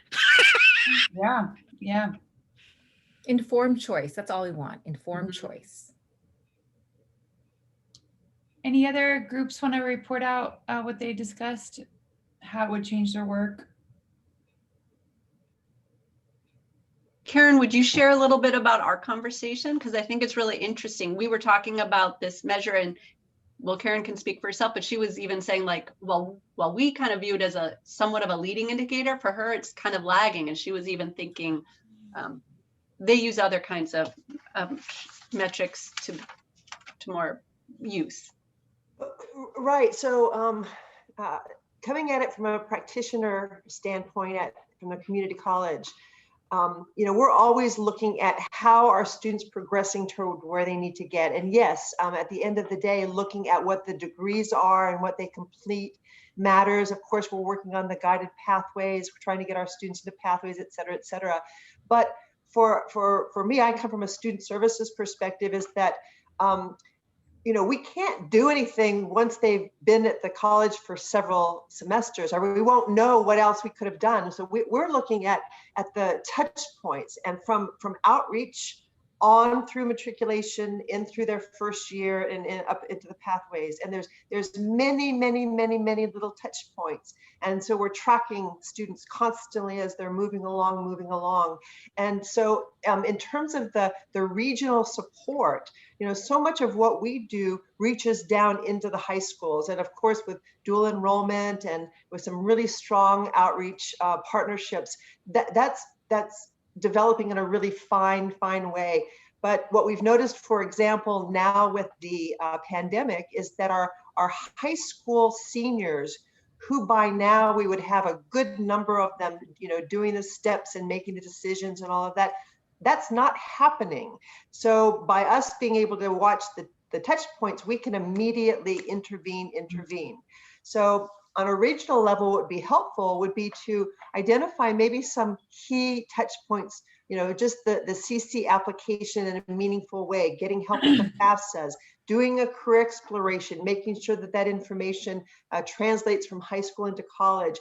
And that, if those things are done, then we have the foundation that we can build upon once the students get to the college, and then continue it in a very strong way. So that might be, again, a focused effort to make sure that the leading indicators get attended to, so that we can help make sure that those longer term goals really do robustly grow in the way that we need them to. Thanks, Karen. I was in a group with Angela and Anthony. Do either of you want to share what we talked about?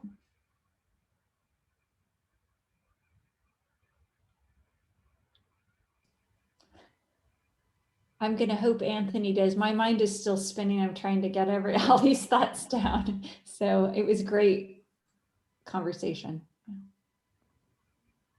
I guess, yeah. Oh, go. Yes, Anthony. Whew. So we went over, I guess, a lot, but we talked more about how students aren't prepared to make a decision sometimes on what they want to do, but they feel like they have to, and sometimes that's the problem. Like we talked about how it's okay to go into if you're a STEM major, you start your STEM major path and realize, hey, this may not be what I want to do. It's not going to hurt you as bad because you still have prerequisites. You have classes that are useful. But when you take a major that you have no intention on following through with, time is wasted. And then to be able to expose students to more things so they can make an accurate, or at least be in the ballpark of what they may want to do, so that they can make decisions early enough to where it won't be as wasted of time. Thanks, Anthony. Kathy, we have a couple more slides to discuss some of these finer points. Should we move forward on that? We can maybe surface a few more of the discussion.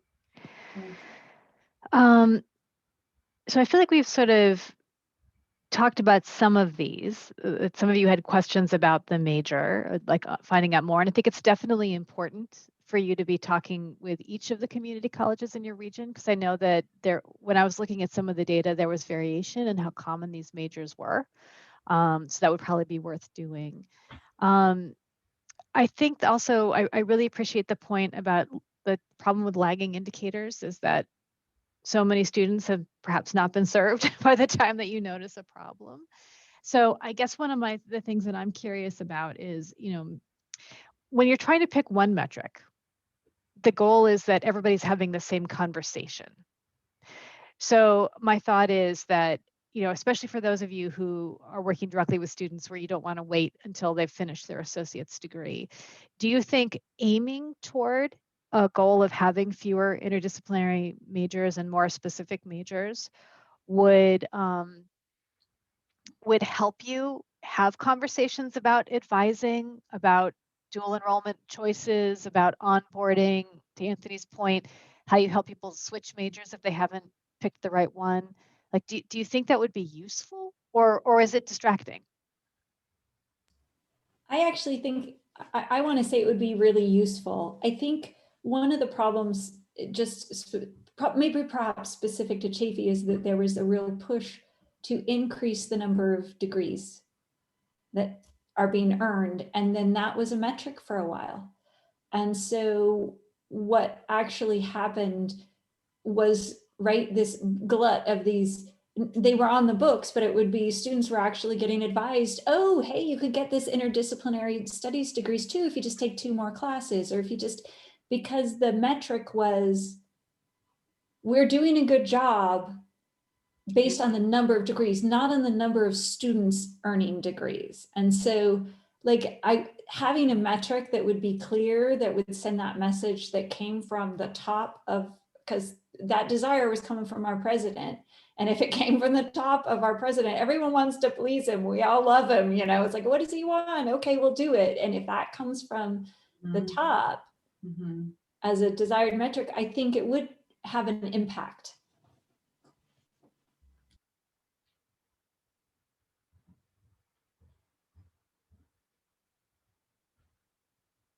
Yeah, I think, Angela, you bring up a good point, though. I think when Kathy did this first run, we were talking about how the funding formula changed this significantly for colleges across the state, and that maybe that's where we were at that time. Like maybe that measure was the best one to help move the colleges to complete.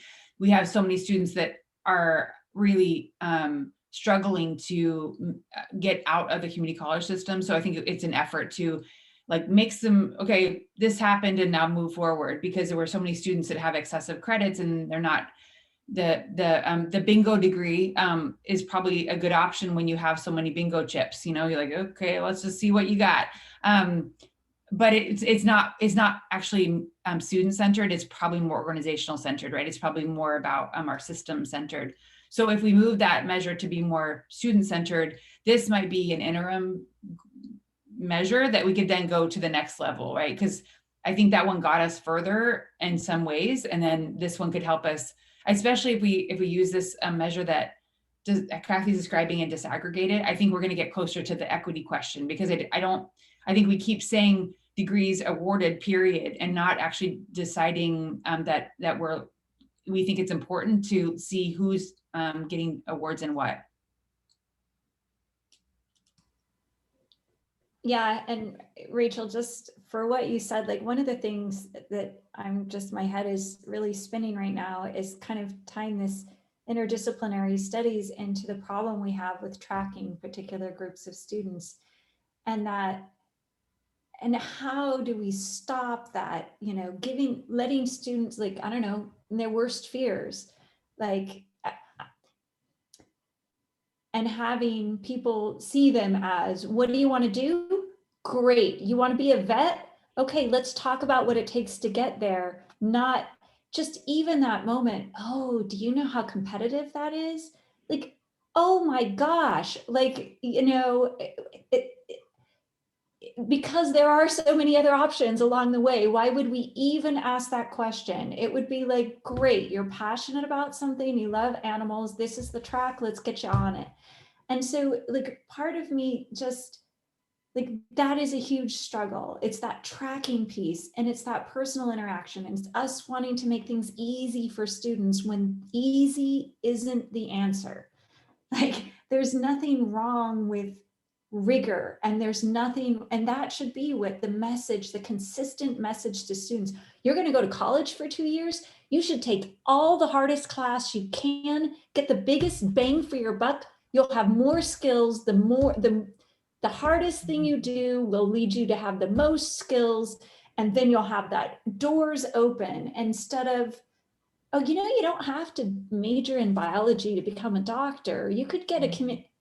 It's like, anyway, so it's just there's things that really frustrate me and trying to, it's the tracking piece in conjunction with this conversation about the interdisciplinary studies. So I really think that that is a first step of, if we devalue that as an institution, perhaps it won't be seen as a way to reinforce students' worst fears about themselves and their capabilities.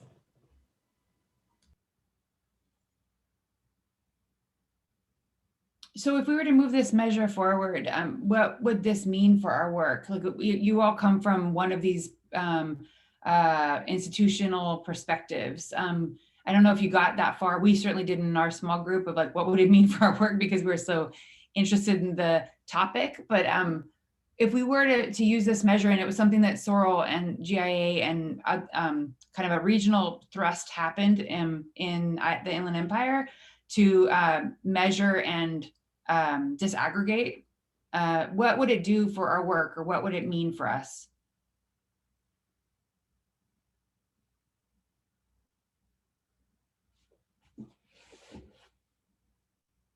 More specifically, I guess, what would the K-12 system do? What would the student support programs, including Blue and Alliance for College, and like what would it mean?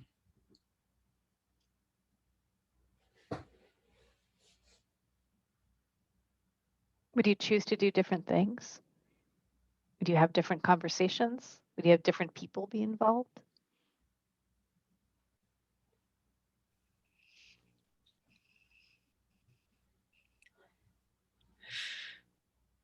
While people are thinking, I'll just jump in and say, I mean, I really like this question, because the reason that GIA would be excited is for the reasons that, you know, Kathy and Rachel have talked about. Like, it's exploring this metric is like an opportunity to do intersegmental and cross-sector work and all rally around a shared metric to really think about how we can change, you know, conversations or who's doing what. I don't know what that would look like, but that's why. But I love this question, because if it is something like that you could imagine changing behaviors around, you know, it could be really exciting for us as a region to really start working toward that. Can't speak for everyone else. I'm just going to speak for me how I anticipate using this personally. So I'm the Guided Pathways Regional Coordinator for the Inland Empire, and there's two of us. Angelica Ibarra unfortunately couldn't make it. So my first thing is I'm going to go and talk with Angelica, right? And you know, what we like to do, because we always want to make sure that we understand our colleges, we're providing them the information, and just like the thought partnership that they want and need. So I want to check in with my GP leads and my GP teams on the topic. And then if this is something that, you know, really is something that they'd be interested in, I would, of course, you know, connect them with GIA. The second opportunity is that 7 of our colleges are working with NCII and Al Solano on guided pathways. And so perhaps use this as, you know, an exercise or a conversation or something that we can talk about during our year-long institute together. Unfortunately, 5 of our other colleges are in the CAGP, which I like to think of like as it's a statewide institute for guided pathways. So circling back with Rob, and yay, Kathy, you're on this. So you can also talk to him about it. Yeah. Rob and I talked 2 days ago about some of this stuff. So it's like, is it going to be covered there? And if there's enough interest, you know, is there something that we can partner with GIA on having an entire session just focused on this, but opening it up to K-12 partners, community partners, even, technical assistance providers, because they're also working with our colleges and our students, and just seeing what is the regional pulse when it comes to something like this, and then pursuing if there's an action item that they'd like to. I know sorry. I know for the San Bernardino City Unified School District has done tremendous work in career pathways. There's like 56 or something crazy career pathways. I mean, it's just, and there's busing in between the schools so that people can pick the pathway they want and do that. I mean, it's robust. But I think about the kids who are not in a pathway for whatever reason, they haven't found their niche. And I think connecting to organizations like Blue and others and have more intentional outreach to those kids makes a lot more sense. It might be something that we, not might be, that sounds like something that we should be doing because it's those kids that are going to show up at the community college and not know what they want, and not, if they go to college, or not think that those careers are for them, or, well, I messed up my first 2 years and, how can I overcome? And I've already messed up my whole life, so why bother? And so, really intentional outreach to kids like that, I think needs to be a priority. Hope I answered that right. There's no wrong answers here. I know for me, I'm trying to link this to a project and some professional developments and conversations we're trying to have by meta majors in this next. So those are kind of clusters of programs of study that kind of have a theme, like STEM. All the programs of study in STEM would be an example of a meta major we have at Chafee. And to try to have, and so my thoughts as we're talking about this are to get faculty and kind of this curriculum and this concept of first identifying important employability skills that their program teach, and again, kind of thinking about what are the common ones, but then, right, because the common ones might come from those gen ed classes, but maybe those resilience skills come from like a particular program of study, kind of with those sequence classes.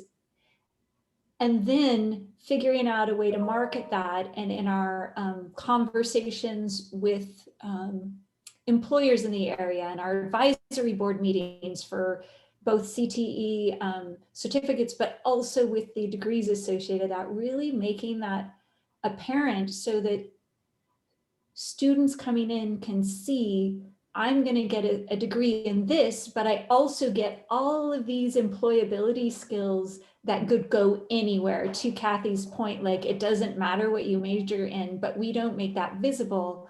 All students see is I'm getting specialized in this content or this content. And so to make it also about all those other skills and market it that way to students, because then they'll see how, anyway, those are my thoughts. Angela, before I forget, I'll make sure you get CC'd on the results of that study I was talking about, because there's data specific to Chafee, and we'll be done pulling it within about the next 3 weeks. So I'll make sure that you've got it, because then you'll see what happens to your interdisciplinary studies majors, where they go. That'll help. Thank you. Yeah. I think what's kind of particularly interesting to me about this measure is that it does require, Sorrel and I were just talking yesterday about kind of some talking points and like campaign with a lowercase c, because we're all over campaigns right now. But the what's the rationale and that what's the data could be really helpful discussions to be having, but they aren't just like sharing this data by itself, just like many other data points we shared over the last 4 months is not helpful by itself. It's the set of conversations you're having, like we were just talking about, Angela. So thinking about what Sorrel and GIA can do to help support those conversations and potentially pull that data for folks, because this is public data on Data Mart that Kathy pulled. The report that I sent you from CCRC also has a template in it to do a program tree by ethnicity. So that is something that either research folks on campus, actually, I don't think you don't have to be a researcher to do it for sure, but it would help to have that expertise. As well as I think I'm so happy that Akira and Beth are on the call today, because I think she had to jump off, but I think the UC and CSU conversation is one that we have to keep much more interconnected to this. I was just on a different project on a different call talking about dual enrollment and how, what would be credit for a pathway. So all this stuff, we thought, if we don't have CSU and UC agreeing to this, we're never going to get the pull from having students want to take the course, because it has to be CSU and UC eligible for parents to want their student to take it. It just is so interconnected. Our systems have to be so much more embedded with one another. So I know that isn't all your purview, Akira, but having insight to the CSU and UC is going to be so important to making this all work. Yeah, in a smaller group, I was talking about the transferable courses, how it's not unclear to students in high school and community colleges, and also even the ADT degrees. It's very specific to community college specific institutions. So each institution has a list of ADT degrees that are transferable to CSUs, but students are not knowing that when they select these degrees. And if they are in that degree, they can transfer to CSU and graduate within 60 units or within 2 years. But if that's the promise that CSU is making, but that's not clear to the students when they select interdisciplinary studies in community colleges, because there is no connection between interdisciplinary community college degree to CSU degree. Mm-hmm. So that's not an ADT choice for the students. If students know that they have to select specific degrees that were accepted as an ADT, associate degree for transfer by CSU, they will probably choose that degree if their goal is to graduate as quickly as possible from the university, 4-year university. Mm-hmm. Yes, absolutely. And I think the point that Kathy was making about, if we've seen in the data that if you have a bachelor's degree, that's going to do better for you in the labor market, right? But we know so many students don't get that far. That's one of the major reasons why this is so important. Meaning the courses you get in one pathway are not going to be equal to another if you're not actually equating that to a degree of an AA or a bachelor's degree. So stopping out at different parts and in different programs do make different outcomes for students, right? So that's one of the reasons why I think having some talking points about why this matters. I think I'm curious what you all, if you're able to share with your colleagues some of this information, what they're thinking and what they are, what resonates for them. Sorrel was saying that she was sharing it with a group. Sorrel, will you say a bit about that conversation you had, just because I think it's insightful to what we might want to do next. I'm going to guess what you're talking about, which is the Action Network team. Yeah, so I dropped into, many of you participate on one of our Action Network teams, our ANTs. We have, well, and I think there's a slide, Rachel, that lists all of them, and invite any of you to join us. But I stopped in on the transfer and advising one to sort of preview that we will be having this conversation today and talk about this metric in case that group wanted to start sort of thinking ahead about that as they are developing their tactical plans, which are sort of like what the group's going to focus on in the next 12 to 18 months. And some of the questions came up in there, which I think invite us to explore this more deeply. And at each, we want to look at it at a regional level, but also at the nuances at the campus level, because one of the counselors from Crafton said, we have really great interdisciplinary degrees that are really STEM focused. So would you be saying that that's problematic? And just sort of what would that all mean? And so I think it's interesting to think about, where just having some more intentionality, because in that instance, that could be a very useful interdisciplinary degree, right? Depending on what the students are doing with that and what that entails for their future plans. But I think it just shows that we need to discuss it further and kind of think about each, how it could be different at each campus, but also at a summary level, that's probably not what most of those students are doing anyway. So like, even if some are doing that, that probably doesn't reflect the bulk of the interdisciplinary studies, even at Crafton. So there's two different codes that are related to interdisciplinary studies. So one of the challenges with the associate degree for transfer is that they do not exist in STEM or health. And so if you are trying to transfer in those disciplines, whereas, even my partner who was wrong in biochemistry still is in STEM and enjoys it thoroughly, that there has to be alternative pathways. And that is worth a conversation about how do you create efficient pathways to transfer in STEM. But I think there's a way you could do that with the top codes. It's the way you sort it to figure it out. So that would be definitely worth talking to the researchers about. There is this challenge. There's sometimes like one out of several interdisciplinary majors that are carefully crafted for a transfer pathway. And so you'd want to be able to figure out what those were, which is why you might want to have this data pulled at the college level rather than from DataMart. The other challenge that I had in pulling the data from DataMart is that it's the number of awards, not the number of students earning awards. And because a lot of people are giving out IGETC certificates that fall under the same area, it blurs the numbers. IGETC basically meaning, did you fulfill your transfer GE requirements? So you'd want to look at it that way. And I tried to use the launch board for it. And I realized we had a problem, which I think relates to something that Yvonne was talking about trying to understand the pathways. So the launch board is based on your course taking pattern. So it's looking for a class and a discipline and then following you up. But there are no interdisciplinary classes. There's just an interdisciplinary major. And because I think none of us realized the prevalence of these awards when we were designing various technology tools, you can't actually follow it through. I checked with our team to say, because I could find the interdisciplinary major and I could find transfer stuff, but it's not actually what we think it is. So this is probably going to have to be collected locally, but it should not be difficult for people to collect locally. You could also then, to speak to those leading indicators, be looking at declared major. So some colleges have done, spent some more time populating that data point about, intended major, and you could probably mine that data with some colleges. That would help you figure out before they graduate if there was people who are like, no, I'm going to do a little bit of everything.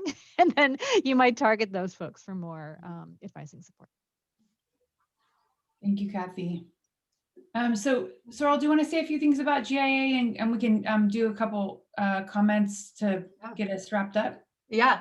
So I think, we were talking about the ANTs. I think many of you know we use this collective impact approach to trying to solve, big problems at scale. And this, this measure feels like an exciting, and even if it's exploratory, to kind of see where it could go. And I would love to know, you guys could put your names in the chat. It'd be great if you'd like to kind of explore that with us. I can envision our steering committee, which has members of each of the ANTs, will be meeting in January. So we could really bring this and bring this idea, as well as the fact that we have volunteers who want to kind of help work on this, to that steering committee to see where that could go with the ANTs. The other thing GIA has done in the past is put together a task force. So I guess my point is, like, please put your names in the chat if you'd like to think about ways to explore this further, because I think we have great advice from Kathy and Rachel. We have the templates from the article that Rachel sent out earlier. We could really try to pull this data, see what we can learn, and start having these conversations. And as Leslie mentioned also, we have this new exciting IE Guided Pathways project funded with College Futures. That seems like a perfect place to also start having some of these conversations. So I would just invite you to join us. And we really, really need and really want voices from all different segments. I think it's so clearly something that speaks to what's happening for students at the high school level, and what happens on the other side of community college, and with the CBOs, and also workforce if we can get it. So all those perspectives would be just really welcome, and we would love to do some of this exploratory work to see how this measure could really help us as we're trying to make big change in our region and kind of be able to have some sense of whether we're making progress over time. And I think we're almost out of time, but again, I just want to thank all of you so much. And you guys have been amazing and so engaged, so fun, so smart. And to the West Ed team, just really excellent facilitation and planning, just amazing. We've had such a good time. I'm actually really sad it's over. It's been like, it feels like this whole year has been about this workshop, but despite the last 4 months. So I'm so grateful we could do this with you all. And I've learned a lot about your work and the Inland Empire. So I feel like we mutually benefited for sure. I love Data Geek, so I'll give you all an award. I put in the chat the survey, which also asks if you're interested in staying involved. It's anonymous, but it'd be helpful to know if you all are feeling like you have some interest in this measure. And if you want to get in touch with Sorrel about it, that would be great. Or you can put it in the chat and we'll share the chat notes with her. But the idea from here would be that I'll meet with, we'll do one more meeting next week about kind of wrapping up this workshop as well as the series. And hopefully Sorrel and her team will be sharing tidbits of this so you can share it with your team. Just definitely Kathy's conversation today, we could chunk out in like one piece that you could download and watch with other folks. That's the idea. And then from there, I'm thinking about how the data can be pulled so that Sorrel could explore this further. So I think with her relationship with the colleges, that can happen offline as well. But to the extent that you all are interested in continuing this kind of campaign, I think that would be really helpful, because I don't think it'll happen the same way if it's only the same voices from one organization. It's kind of its strength is its intersegmental impact. So thank you so much for being a part. You all have been wonderful. It's such a crazy time, and this has been very stabilizing on some level. So any last thoughts or comments that you want to make before we wrap up?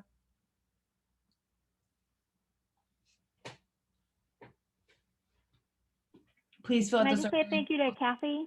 I Thank really you. appreciate the presentation, share lots of new information. Thank you.